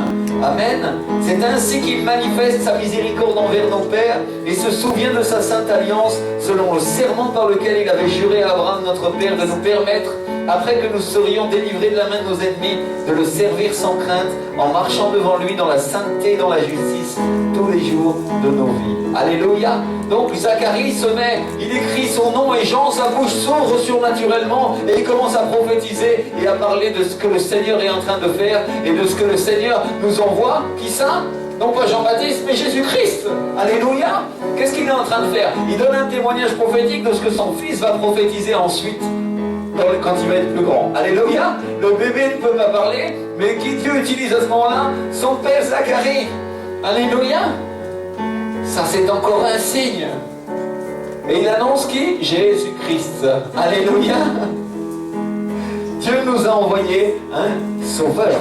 Et il se tourne vers son enfant et il lui dit, vous trouvez ça verset 76, et toi, petit enfant, tu seras appelé prophète du Très-Haut, car tu marcheras devant la face du Seigneur pour préparer ses voies. Alléluia. Comme ça, pour celui qui avait des doutes, tu vois, qui dit, ah non, non, il annonçait que c'était Jean-Baptiste le Seigneur. Non, non. Il est en train de dire, et toi, ce sera Jean-Baptiste, toi, tu seras un prophète. Alléluia. Merci Seigneur. Alléluia. Et ça, c'est encore un signe. Et il y a encore un autre signe. Dites avec moi, encore un autre. Encore un autre signe.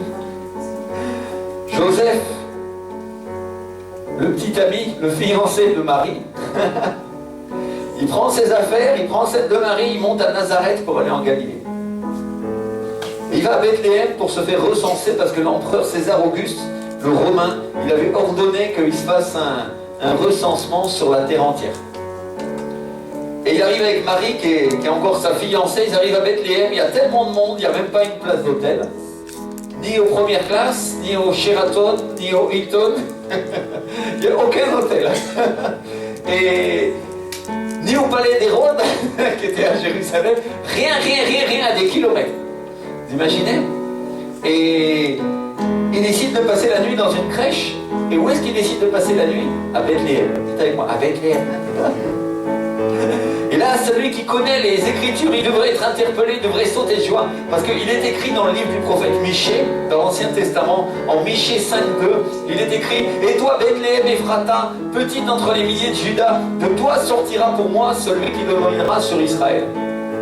Qu'est-ce qu'il est en train de dire, le prophète? Il est en train de dire, le sauveur de l'humanité naîtra à Bethléem. Alléluia. Waouh. Et il ajoute, et dont l'origine remonte au temps ancien, au jour de l'éternité. Mes frères et sœurs, qui est celui qui remonte au temps ancien et à l'éternité? Qui est celui qui était, qui est et qui sera pour toujours? Sinon Jésus-Christ de Nazareth. Il est le roi. Alléluia. Il est toujours, il a toujours existé et il est pour toujours. Il est l'éternel. Et il ajoute et il dit, et le reste de ses frères, dites avec moi, et le reste de ses frères. Et le reste de ses frères reviendra auprès des enfants d'Israël. Alléluia. Est-ce qu'il est en train de parler de ses frères naturels? Oh, pas seulement mes frères. Il est en train de parler de vous, le prophète Michée. Le reste des frères du Sauveur reviendra auprès d'Israël. Alléluia. Nous sommes l'héritage d'Abraham. Dieu était en train déjà de parler de ça. Il était en train de dire le reste des frères de Jésus-Christ reviendra auprès d'Israël. Alléluia. Waouh. Merci Seigneur. Il se présentera et il gouvernera avec la force de l'Éternel, avec la majesté du nom de l'Éternel, son Dieu. Ah, celui qui croyait que Dieu est une seule personne se trompe. Le prophète est en train de le dire, non? Il est Dieu, mais il gouvernera avec la force de son Dieu. De qui il parle? Du Père. Alléluia. Merci Seigneur. Et ils auront une demeure assurée car il sera glorifié jusqu'aux extrémités de la terre. Et il ajoute, c'est lui qui ramènera la paix. Le prophète Michée, des milliers d'années avant que Jésus-Christ arrive, avait prophétisé. Tous les Juifs le savaient. Et le Sauveur naîtra à Bethléem. Alléluia. Merci Seigneur. Jésus est le prince de paix. C'est lui qui ramènera la paix. Et dans cette même contrée, il y a des bergers qui passent la nuit dans les champs pour garder leurs troupeaux. Et il y a un ange qui leur apparaît. Dites avec moi, encore un ange. Encore un ange. Et cet ange Merci Seigneur. Quand ils le voient, ils sont saisis d'une grande crainte. La gloire de Dieu apparaît. Dites-moi, la gloire de Dieu qui apparaît, le Saint-Esprit est là. Vous, il manifeste sa gloire, sa présence est là. Et l'ange leur dit, ne craignez point, car je vous annonce une bonne nouvelle qui sera pour tout le peuple le sujet d'une grande joie. Alléluia.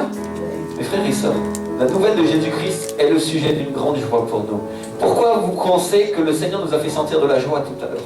Est-ce que c'est seulement parce qu'on est content? Non, c'est parce qu'il y a une joie surnaturelle qui sort de Jésus. Il est le sujet d'une grande joie. Amen. Et aujourd'hui, c'est qu'aujourd'hui dans la vie de David, il vous est né un sauveur qui est le Christ, le Seigneur. Non, j'annonce clairement. Et il dit, et voici à quel signe vous le reconnaîtrez. Dites avec moi, encore un signe. Encore un signe. Voici à quel signe vous le reconnaîtrez. Qu'est-ce qu'il dit? Vous trouverez un enfant emmailloté et couché. Où ça? Dans une crèche. Alléluia. Encore un signe. L'ange leur annonce d'avance. Mes frères et sœurs, Dieu aime les signes. Dis avec moi, Dieu aime les signes. Et pourquoi est-ce que Dieu nous donne des signes? Parce qu'il veut que nous puissions le reconnaître, il veut que nous puissions savoir comment il agit. Les signes que nous avons vus tout à l'heure pendant la louange et l'adoration, c'est des signes pour que le Saint-Esprit manifeste sa présence. Dieu nous a donné des signes pour dire, regardez, je suis avec vous. Cette joie que vous avez sentie, c'est pour vous dire, Jésus est dans cette église. Jésus est avec vous. Alléluia. Dis-moi, quand tu sens la joie, c'est parce que Jésus est là. Pourquoi? Parce qu'il est le sujet d'une grande joie. On ne parle pas de la joie de quand on t'offre un cadeau, hein. Parce que ça, c'est une joie du monde. T'es content un instant, puis après ça s'en va, non? On parle de cette joie surnaturelle qui vient sur toi. Tu étais dans la tristesse, dans la dépression, dans des sentiments, peut-être tu étais fâché. Tu arrives à l'église et d'un coup tu repars et tu es grande joie. C'est comme si tu avais bu un grand verre de vin. Pourquoi? Parce que Jésus est là. Il est la joie. Et il te transmet cette joie. Amen. Ça marche comme ça, la parole de Dieu.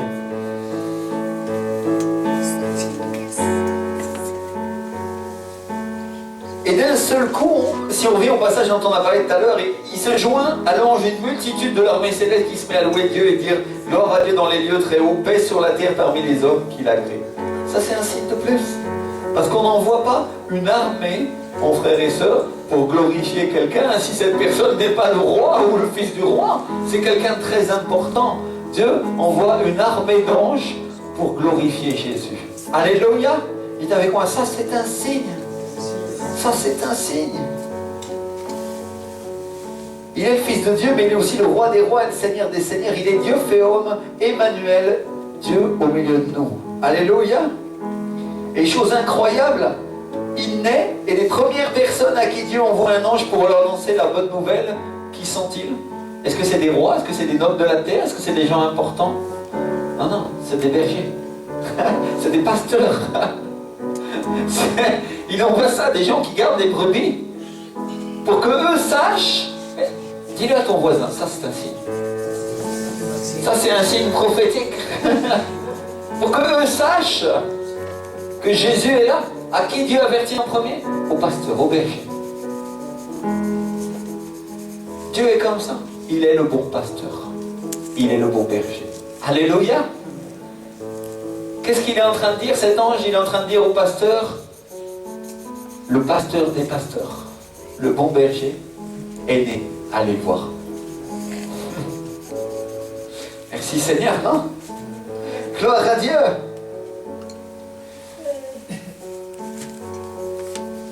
Et les bergers se décident d'aller voir ce qui se passe. Ils arrivent à Bethléem, mais ils ne sont pas tout seuls. Dis à ton voisin, ils ne sont pas tout seuls. Ils ne sont pas tout seuls. La Bible dit qu'un peu après sa naissance, des mages venus d'Orient sont arrivés à Jérusalem. Dites avec moi, des mages. Et ils ont dit, où est le roi des Juifs qui vient de naître? Car nous avons vu son étoile en Orient et nous sommes venus l'adorer. Alléluia. Et le roi Hérode, la Bible dit qu'il a été tout troublé avec toute la ville de Jérusalem. Alors ils ont assemblé les scribes, les principaux sacrificateurs pour leur demander où devait naître le Christ. Et ils lui ont répondu ce qui est écrit dans le livre de Michée qu'on a lu tout à l'heure, à Bethléem, en Judée. Alléluia. Dites avec moi, tous les Juifs le savaient. Tous les Juifs. Tout le peuple d'Israël savait qu'il devait naître à Bethléem. Alléluia. Alors le roi Hérode fait appeler les mages en secret, il leur demande depuis combien de temps cette étoile brillait, et il leur dit, allez à Bethléem, prenez des informations sur l'enfant, et quand vous l'avez trouvé, faites-le moi savoir pour que moi aussi je puisse venir l'adorer. Il est malin, lui. Et on va lire ensemble ce passage qui est dans Matthieu 2,9. On n'est plus dans le livre de Luc cette fois-ci, mais dans le livre de Matthieu, vous avez vu. Dis à ton voisin, les évangiles sont complémentaires. Ah oui, ils sont complémentaires. Alléluia. C'est pour ça que tu as besoin du Saint-Esprit pour les assembler, parce que sinon c'est difficile. Amen. Chaque évangile est vu sous un angle différent, pour que tu puisses avoir un focus sur une facette de la personnalité du Seigneur, ou des événements, et que tu puisses savoir un petit peu tout ce qui s'est passé en même temps. Alléluia. Le Seigneur, il a fait un puzzle en 3 dimensions, et même peut-être en 4. Hein? Amen. Matthieu 2,9. Après avoir entendu le roi, ils partirent. Qui ça, les rois, les mages, pardon. Et voici l'étoile qu'ils avaient vue en Orient marcher devant eux, jusqu'à ce qu'étant arrivée au-dessus du lieu où était le petit enfant, elle s'arrêta. Quand ils aperçurent l'étoile, ils furent saisis d'une très grande joie. Ils entrèrent dans la maison, virent le petit enfant avec Marie, sa mère, se prosternèrent et l'adorèrent. Puis ouvrirent enfin leur trésor et lui offrirent en présent de l'or, de l'encens et de la myrrhe. Puis divinement avertis en songe de ne pas retourner vers Hérode, ils regagnèrent leur pays par un autre chemin. Dites avec moi, par un autre chemin. Et l'étoile qu'ils avaient vue en Orient marchait devant eux. Vous avez déjà vu une étoile marcher, vous? Une étoile qui avance tout seul? Ça c'est un signe, mon frère, ma soeur.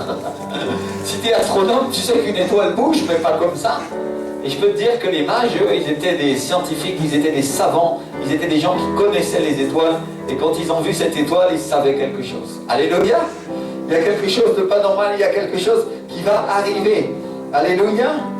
Merci Seigneur. Il faut comprendre ce qu'on a vu dimanche dernier, que Dieu est un Dieu créateur, qu'il a pris un désastre qu'il a lui-même créé pour décorer le ciel et qui s'en est servi pour annoncer quelque chose. Alléluia. La Bible dit que les astres, et plus spécifiquement les luminaires, c'est-à-dire les étoiles, ce soit des signes, vous trouvez ça en Genèse 1,14, que ce soit des signes pour marquer les époques, les jours et les années. Dites avec moi, les étoiles, c'est un signe. Les étoiles, c'est un signe. Alléluia. Qu'est-ce que Dieu a fait? Il a pris une de ces étoiles et il l'a amenée devant les mages pour qu'ils puissent la suivre. Et c'était le signe que le temps venait pour la venue du Seigneur et du Sauveur. Et eux, ils savaient. Dites avec moi, ils savaient. Ils savaient. La Bible ne dit pas, mais les mages, c'était des gens qui connaissaient les Écritures. Parce qu'ils savaient. Et la preuve, c'est que quand ils arrivent à Jérusalem, ils disent, où est le roi des Juifs? Où est-ce qu'il est? Parce que nous savons qu'il est né. Parce qu'ils ne disent pas seulement où est le roi des Juifs qui va naître. Ils disent où est le roi des Juifs qui vient de naître. Mon frère, ma soeur, les mages savaient. Alléluia. Ils savaient que Jésus était né. Ils savaient qu'il était le roi des Juifs. Il était le sauveur d'Israël. Et ils étaient venus avec leur or, leur caravane. Et ça, c'est tout un autre enseignement. Les plus grandes richesses pour adorer et honorer le roi des rois et le Seigneur des seigneurs. Alléluia. Ils avaient fait des kilomètres et des kilomètres depuis l'Orient. La Bible utilise le mot mage, c'est magos, je crois que c'est en grec. Et si vous regardez dans l'Ancien Testament, vous allez trouver que ce mot il est utilisé la plupart du temps. C'est un mot qui a été utilisé dans la région de Babylone pour les devins, les sorciers, les machins, et aussi pour Daniel et ses amis. Parce qu'il les avait classés dans la même chose, non? Et vous savez que devant le Seigneur, la sorcellerie c'est un péché, non? Alors, quand il dit mage, il n'était pas en train de parler de sorciers, il était en train de parler de gens qui connaissaient les Écritures et qui avaient en eux un esprit supérieur, qui avaient en eux le souffle du Saint-Esprit pour connaître, comme Daniel avait de Méchac et comment il s'appelle, Abednego, j'ai toujours du mal avec celui-là. Hein? Shadrach et Abednego. Merci pour votre aide. Alléluia. Merci. Et qu'est-ce que cette parole roi mage, pas roi mage, excusez-moi, c'est une déformation ici, c'était pas roi. Qu'est-ce que cette parole mage nous indique? Que probablement, la Bible dit qu'ils venaient de l'Orient, ils avaient vu l'étoile en Orient. Ils venaient de cette région-là, qui était probablement en Irak ou par là, vers Babylone, dans cette région-là. On peut supposer en tout cas. Et qui connaissaient les Écritures. Alléluia. C'était des serviteurs de Dieu, mes frères et sœurs.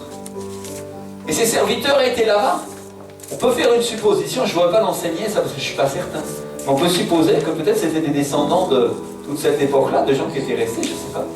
Il y avait des gens qui connaissaient le Seigneur là-bas. Alléluia. Et Dieu envoie ces mages d'Orient pour venir honorer le roi des rois et le Seigneur des seigneurs. Et ça, c'est un signe. C'est avec moi, ça, c'est un signe. Non seulement les mages sont un signe, mais l'étoile aussi. L'étoile est un signe. Et la Bible dit de Jésus-Christ, il est l'étoile brillante du matin. Amen. Vous trouvez aussi dans le livre d'Apocalypse. Merci Seigneur.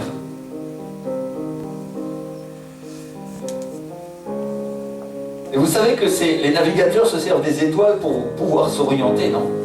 Donc cette étoile brillante du matin, cette étoile avait deux buts. Dites avec moi, elle avait deux buts. Il y avait un but qui était purement pratique, c'était de guider les mages dans le désert. Parce que la nuit dans le désert, on ne voit rien, il n'y a pas d'auberge, pas de station-service, pas de panneau indicateur, rien du tout. Pas de GPS à l'époque.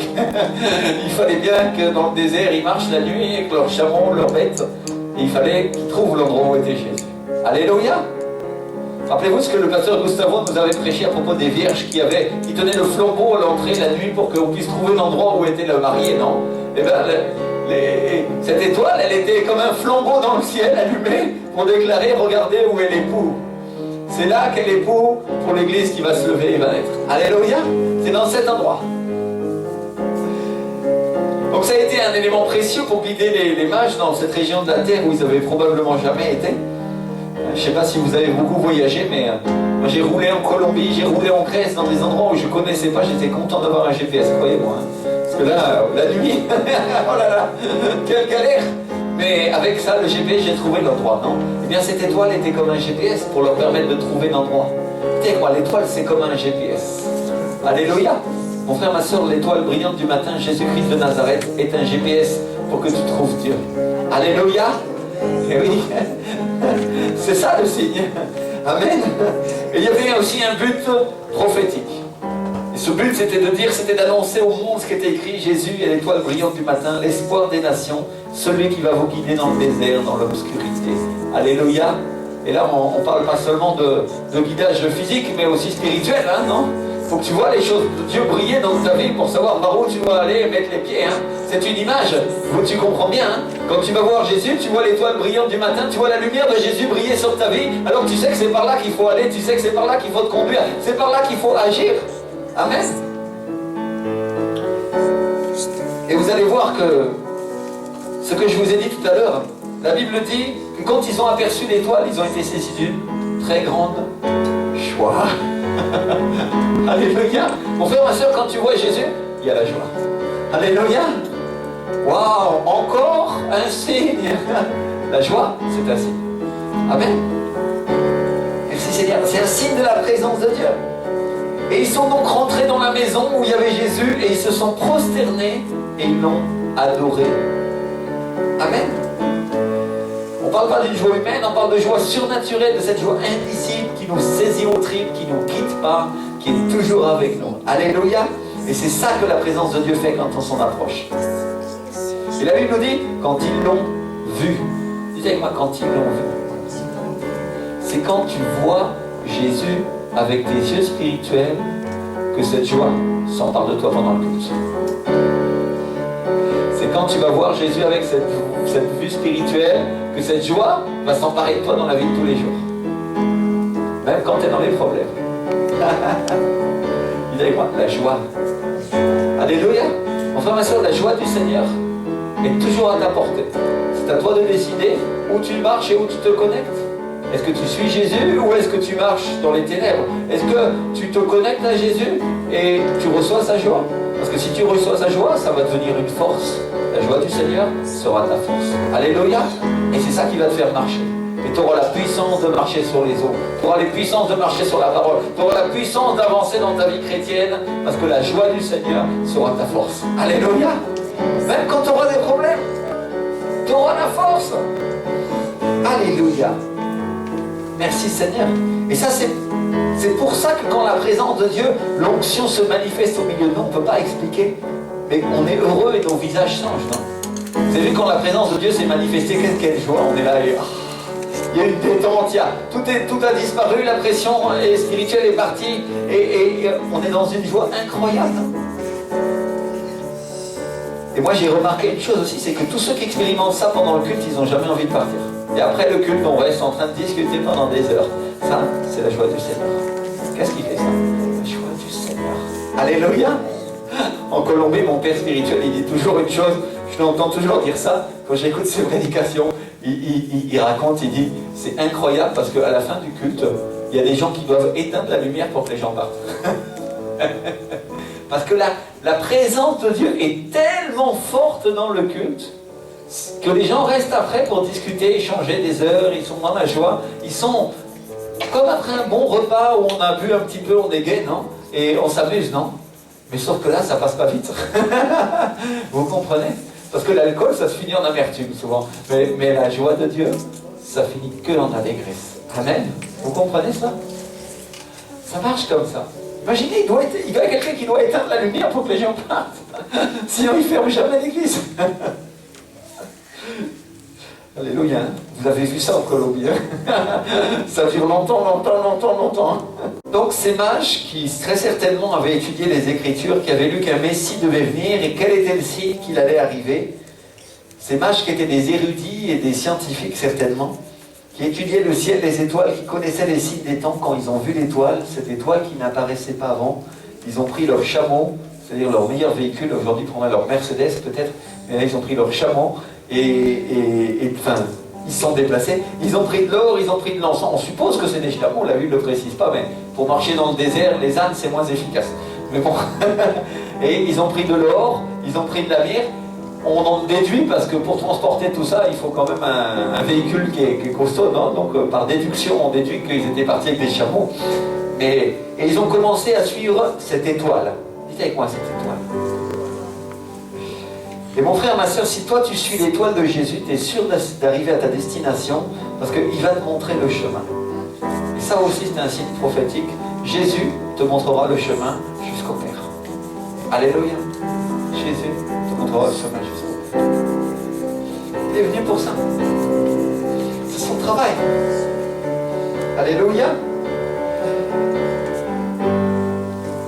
J'imagine ces mages tous les jours qui montaient leur campement, qui observaient les étoiles, la position des planètes, et qui disaient à leurs copains, « Oh, dis donc, l'étoile, elle a encore bougé. » C'est par là maintenant. Dis-le à ton voisin, c'est par là maintenant. Mon frère, ma soeur, la vie chrétienne fonctionne de cette manière. Jésus-Christ est une personne, il est Dieu, mais c'est une personne. Il bouge sans arrêt. Et il te montre le chemin. Mais c'est à toi qu'il appartient de t'arrêter, de poser ton campement un instant pour regarder par où il se trouve. Parce que si tu marches dans la vie sans regarder où tu vas, Jésus marche à tes côtés, mais il y a un moment où il s'éloigne de toi. Pourquoi? Parce que c'est à toi qu'il appartient de marcher avec lui. Alléluia. Et voir Paul. Juste un instant pour la démonstration. On marche ensemble, il est Jésus, et moi je suis l'enfant qui marche. Marche tout droit, puis après tu pars par là. Et qu'est-ce qui se passe? Regarde-toi. Il part par là, et puis, et d'un coup, il se dit, il y a quelque chose qui a changé. Je ne comprends pas, c'est bizarre. Certains chrétiens, ils choisissent de continuer à marcher par là. Non. Arrête-toi. Pose ton campement. Lève les mains. Seigneur, où est-ce que tu te trouves? Où est-ce que tu te trouves, Seigneur? Où c'est? Là! Alors c'est par là. Alléluia. Et tu commences à marcher et tu dis, ah Seigneur, je t'avais perdu et je t'ai retrouvé. On marche ensemble maintenant. Alléluia. Vous comprenez le fonctionnement de Dieu? Dieu va marcher avec vous, il va être avec vous jusqu'à la fin du monde. Mais il s'attend aussi à ce que ce ne soit pas lui qui vous suive, mais vous qui le suiviez.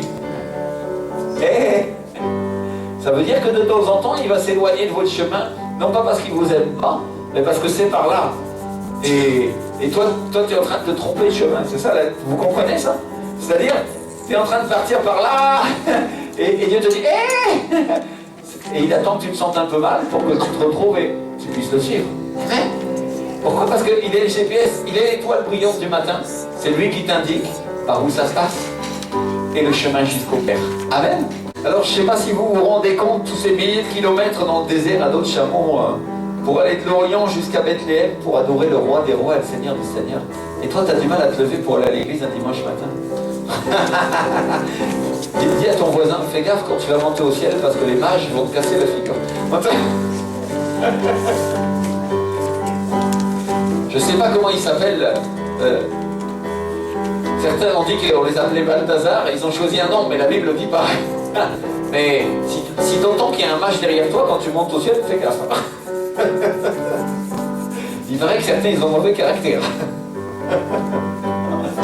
Alléluia. Donc vous imaginez, ces mages, ils ont fait ces milliers de kilomètres. Pour quelle raison? Blague à part. Parce qu'ils savaient. Dites avec moi, ils savaient. Ils savaient étudier les Écritures. Ils savaient que ça valait la peine de chercher le roi. Ils savaient qu'il était digne d'adoration. Ils savaient que s'il y avait une personne importante dans le monde et sur le ciel et sur la terre, c'était bien Jésus-Christ. Alléluia. Ils ont été capables de faire des kilomètres et des kilomètres, de passer leur temps, de dépenser leur richesse, leur or, leur argent, de perdre du temps dans le désert, de faire des campements pour adorer le roi qui était encore qu'un petit enfant et qui ne pouvait même pas encore leur adresser une parole de bénédiction. Pourquoi? Parce qu'ils savaient la bénédiction qu'il y a d'adorer Jésus. Alléluia. Est-ce que vous comprenez? Est-ce que nous ne pouvons pas faire des kilomètres et passer du temps parce que nous connaissons la bénédiction d'adorer le roi des rois et le Seigneur des seigneurs? À combien plus forte raison? Amen.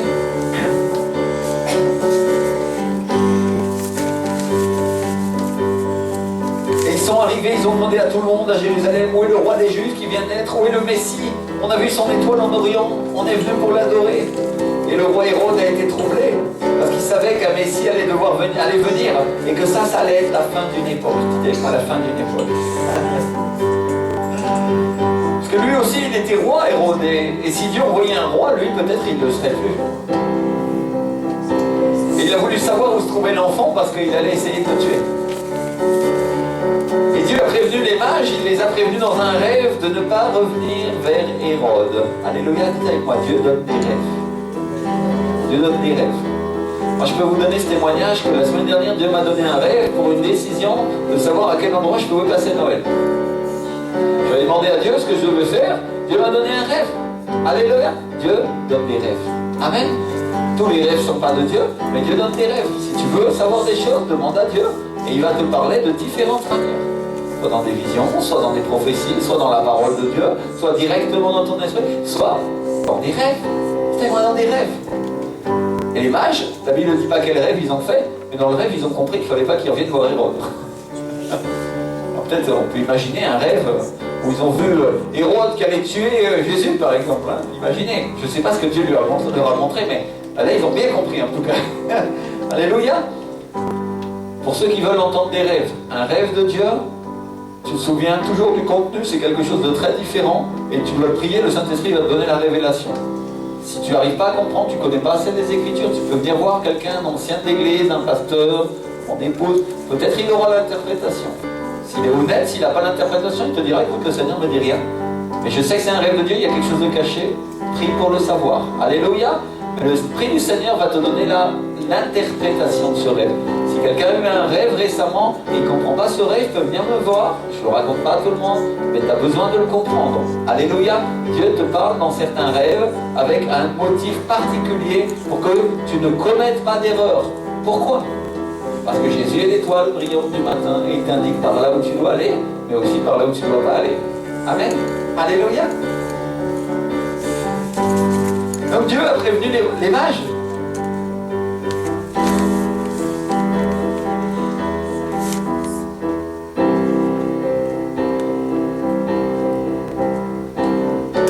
Et quand la Bible nous dit que quand Hérode s'est vu jouer par les mages, parce que Dieu les avait prévenus de ne pas revenir par le même chemin, il a fait tuer tous les enfants de moins de 2 ans à Bethléem. Vous imaginez? Le roi Hérode, tous les enfants dans la région de Bethléem, il les a fait tuer. Et pourquoi? Parce qu'il savait. Il savait. Avec moi, il savait. Il savait. Et le diable savait. Et il a utilisé Hérode parce qu'il savait que si le Christ, le Seigneur, venait sur la terre, alors nous allions être sauvés. Alors le diable a mis dans le cœur d'Hérode de faire quelque chose pour essayer d'éliminer Jésus avant sa venue sur terre. Et juste avant que ça se produise, il y a un ange du Seigneur qui est apparu à Joseph dans un rêve. Encore un ange. Cette fois-ci dans un rêve. On vient de parler des rêves. Alléluia. Dites-moi, un ange dans un rêve.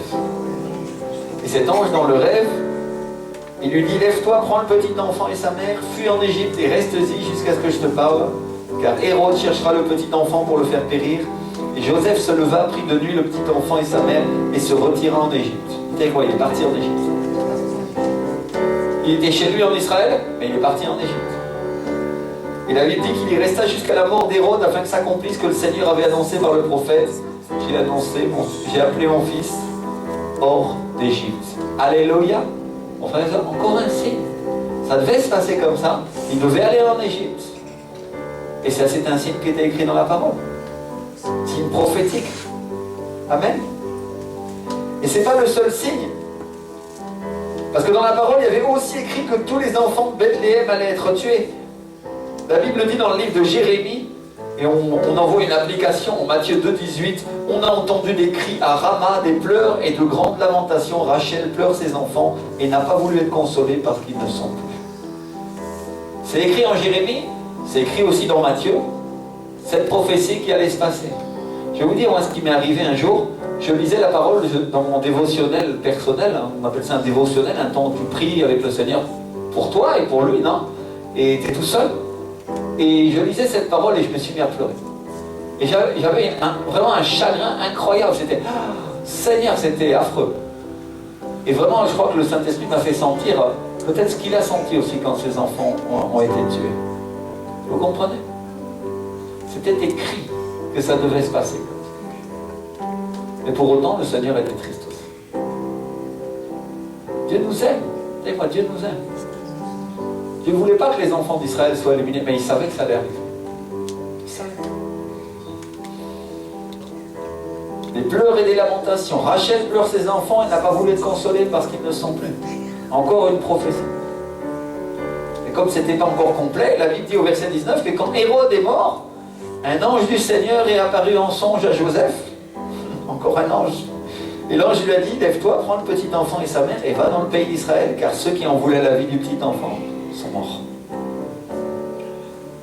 Et la Bible dit que Joseph se leva, il a pris le petit enfant et sa mère, il est allé dans le pays d'Israël. Et quand il a appris qu'Archéloüs régnait sur la Judée à la place d'Hérode, son père, il a craint de s'y rendre. Et la Bible dit, divinement averti en songe, il se retira dans le territoire de la Galilée et vint demeurer dans une ville appelée Nazareth, afin que s'accomplisse ce qui avait été annoncé par les prophètes, il sera appelé Nazoréen. Encore une prophétie. Dis-le à ton voisin, encore une prophétie. Alléluia. Et mes frères et sœurs, on va arrêter là parce qu'on pourrait encore y passer la journée, la nuit, la semaine entière, des prophéties qui annoncent et qui corroborent la venue de Jésus. Il y en a une quantité incroyable. Et vous allez voir qu'après aussi, on peut encore passer 10 fois ce temps-là sur les prophéties de après quand il grandit et quand il est sur la terre. Alléluia. Là, c'est simplement la venue et le temps où il est petit. Mais il y en a encore tout autant, et si ce n'est plus, sur la partie où il est grand. Amen. Alléluia. On va prier ensemble. Merci pour les prophéties, Seigneur. Merci pour ce temps, Seigneur, de bénédiction, Jésus. Merci pour les paroles des prophètes. Et merci pour les signes, Seigneur. Et ainsi que tu as donné un signe à certains d'entre nous, Seigneur, tu as donné un signe aussi public dans l'Église de la manifestation de ton Esprit, Seigneur, en faisant tomber, en remplissant les gens de l'Esprit, Seigneur, en leur donnant des rêves, des visions, Seigneur, en guérissant, Seigneur. Alléluia, cette année nous avons vu ta gloire, vraiment, Seigneur. Et Seigneur, pour l'année prochaine, Seigneur, nous nous tournons vers toi, Seigneur. Premièrement, nous voulons te remercier pour ton Fils Jésus, Seigneur, mort à la croix, ressuscité, Seigneur, qui a payé le prix pour nos péchés, Seigneur. Alléluia. Et Seigneur, ainsi que tu nous as montré, tu as montré à ton peuple par des signes, des visions, des anges, Seigneur, Nous te demandons de continuer à nous conduire sur ton chemin, Seigneur, en sachant qu'aucune prophétie de l'Écriture ne peut être l'objet d'une interprétation particulière, mais que c'est seulement par ton esprit, Seigneur, que nous pouvons connaître la révélation. Saint-Esprit, sois notre ami ce matin, Seigneur, que nous puissions, Éternel, être inspirés, être vraiment restaurés, connaître ta parole, Seigneur, et que rien ne puisse nous écarter de toi, Seigneur. Aide-nous à te suivre, Seigneur, aide-nous à suivre Jésus. Cher Saint-Esprit, Jésus t'a laissé pour que nous puissions être guidés par toi, être conduits. Et Seigneur, nous voulons te laisser la place pour que tu fasses ce travail, Seigneur. Tu nous conduises à Jésus et que Jésus nous conduise au Père, Seigneur. Alléluia. C'est notre chemin, Seigneur, sur cette terre, Seigneur. Nous allons marcher, Seigneur. Et Seigneur, même dans la vallée de l'ombre de la mort, nous ne craindrons rien parce que tu es avec nous, Seigneur. Toi, le bon berger, toi, l'étoile brillante du matin, Seigneur. Seigneur, nous levons les mains vers toi aujourd'hui pour te remercier, Seigneur, de ce que tu nous as envoyé ton Fils Jésus. Ô Père éternel, Seigneur, par ton esprit, je crie aujourd'hui à ma Père, Oriman de Kenia, Shekalamaya, à ma Papa, Oriman de Kenibirisaya. Sois glorifié, Jésus, parce que tu as fait de moi un enfant, Seigneur, qui t'appartient, Seigneur. Un fils, une fille, Seigneur, qui ne souffrira pas de la honte, Seigneur, mais qui a été racheté par le précieux sang de ton Fils Jésus. Oh, Remandi Marima Kirima Korema Yarama Seyramahaya de Beshaita. Romps les chaînes, Seigneur. Romps les chaînes qui sont sur ton peuple, Seigneur, afin qu'il ne soit plus un peuple esclave du monde, Seigneur, mais qu'il voit briller la lumière admirable de Jésus dans ton vie, Seigneur. Seigneur, je prie pour chacun de tes enfants aujourd'hui, Seigneur, ceux que tu as suscités, Seigneur. Ce ne sont pas les enfants de Rama, et personne ne pleurera sur eux, parce qu'ils appartiennent à l'Éternel, Seigneur. Et aucune main ne les arrachera de ta main, Seigneur. C'est ce qui est écrit dans ta parole, Seigneur. Je te prie pour chacun des enfants qui s'est perdu cette année, que tu me conduises l'année prochaine ici dans cette église, Seigneur. Qu'aucune parole, Seigneur, qui leur ait été donnée ne les éloigne de toi, Seigneur. Au Père, au nom de Jésus. Seigneur éternel et miséricorde, Papa. Remana mama mama mama mama mama. Shekarima mama mama mama. Celui qui est éloigné se rapproche, Seigneur. Que celui qui manquait de paix en est. Au nom de Jésus de Nazareth, Seigneur. Je déclare la paix sur ton peuple au nom de Jésus, Seigneur. Paix avec toi et paix parmi les hommes que tu as créés, Seigneur. Hommes et femmes, Jésus. Recevez la paix du Seigneur aujourd'hui. Soyez remplis du Saint-Esprit. Que les rêves et les visions vous accompagnent. Que vous soyez annoncés par des anges. Alléluia. Que là où Jésus se manifestera, vous le sachiez d'avance. Je te demande au nom de Jésus. Je déclare, Seigneur, aujourd'hui, ce matin, Seigneur, que chacun de tes enfants, chacune de tes brebis, Seigneur, voit ton ange, Seigneur, avancer devant eux au nom de Jésus, Seigneur. Amen et Amen, Seigneur. Alléluia. Merci, Seigneur. Aujourd'hui, Père, Seigneur, nous partons avec la paix en sachant que nous allons partager Noël dans nos familles, Seigneur. Tu nous as bénis, tu nous as réjouis, tu nous as remplis du Saint-Esprit. Et Seigneur, nous allons partager avec notre frère qui a eu à cœur d'amener, Seigneur, de la nourriture, Seigneur, pour que nous partagions comme une famille, Seigneur, avec ceux qui ont apporté et agrégé, Seigneur, au nom de Jésus. Nous partagions ce temps de ta venue, Seigneur. Reçois l'honneur, reçois la gloire, reçois la puissance, Père, au nom de Jésus-Christ de Nazareth. Amen. Et Amen, Seigneur. On vous souhaite un bon Noël avec vos familles, soyez bénis. Vraiment profitez-en, on aurait voulu faire quelque chose ensemble comme église, mais peut-être une autre année, on avait regardé pour une salle, on n'avait pas trouvé à ce moment-là. Cette salle-là ne nous est pas louée à Noël, ils ne veulent pas. Mais peut-être une autre année, on va essayer de faire quelque chose tous ensemble. Parce que vraiment, j'ai à cœur ça, on a tous à cœur ça depuis des années. Alléluia. Cette année, on vous renvoie encore dans vos familles, mais on proclame que l'année prochaine, on va commencer avec un nouveau local. Alléluia. Et que dans ce local, on fêtera Noël tous ensemble. Alléluia.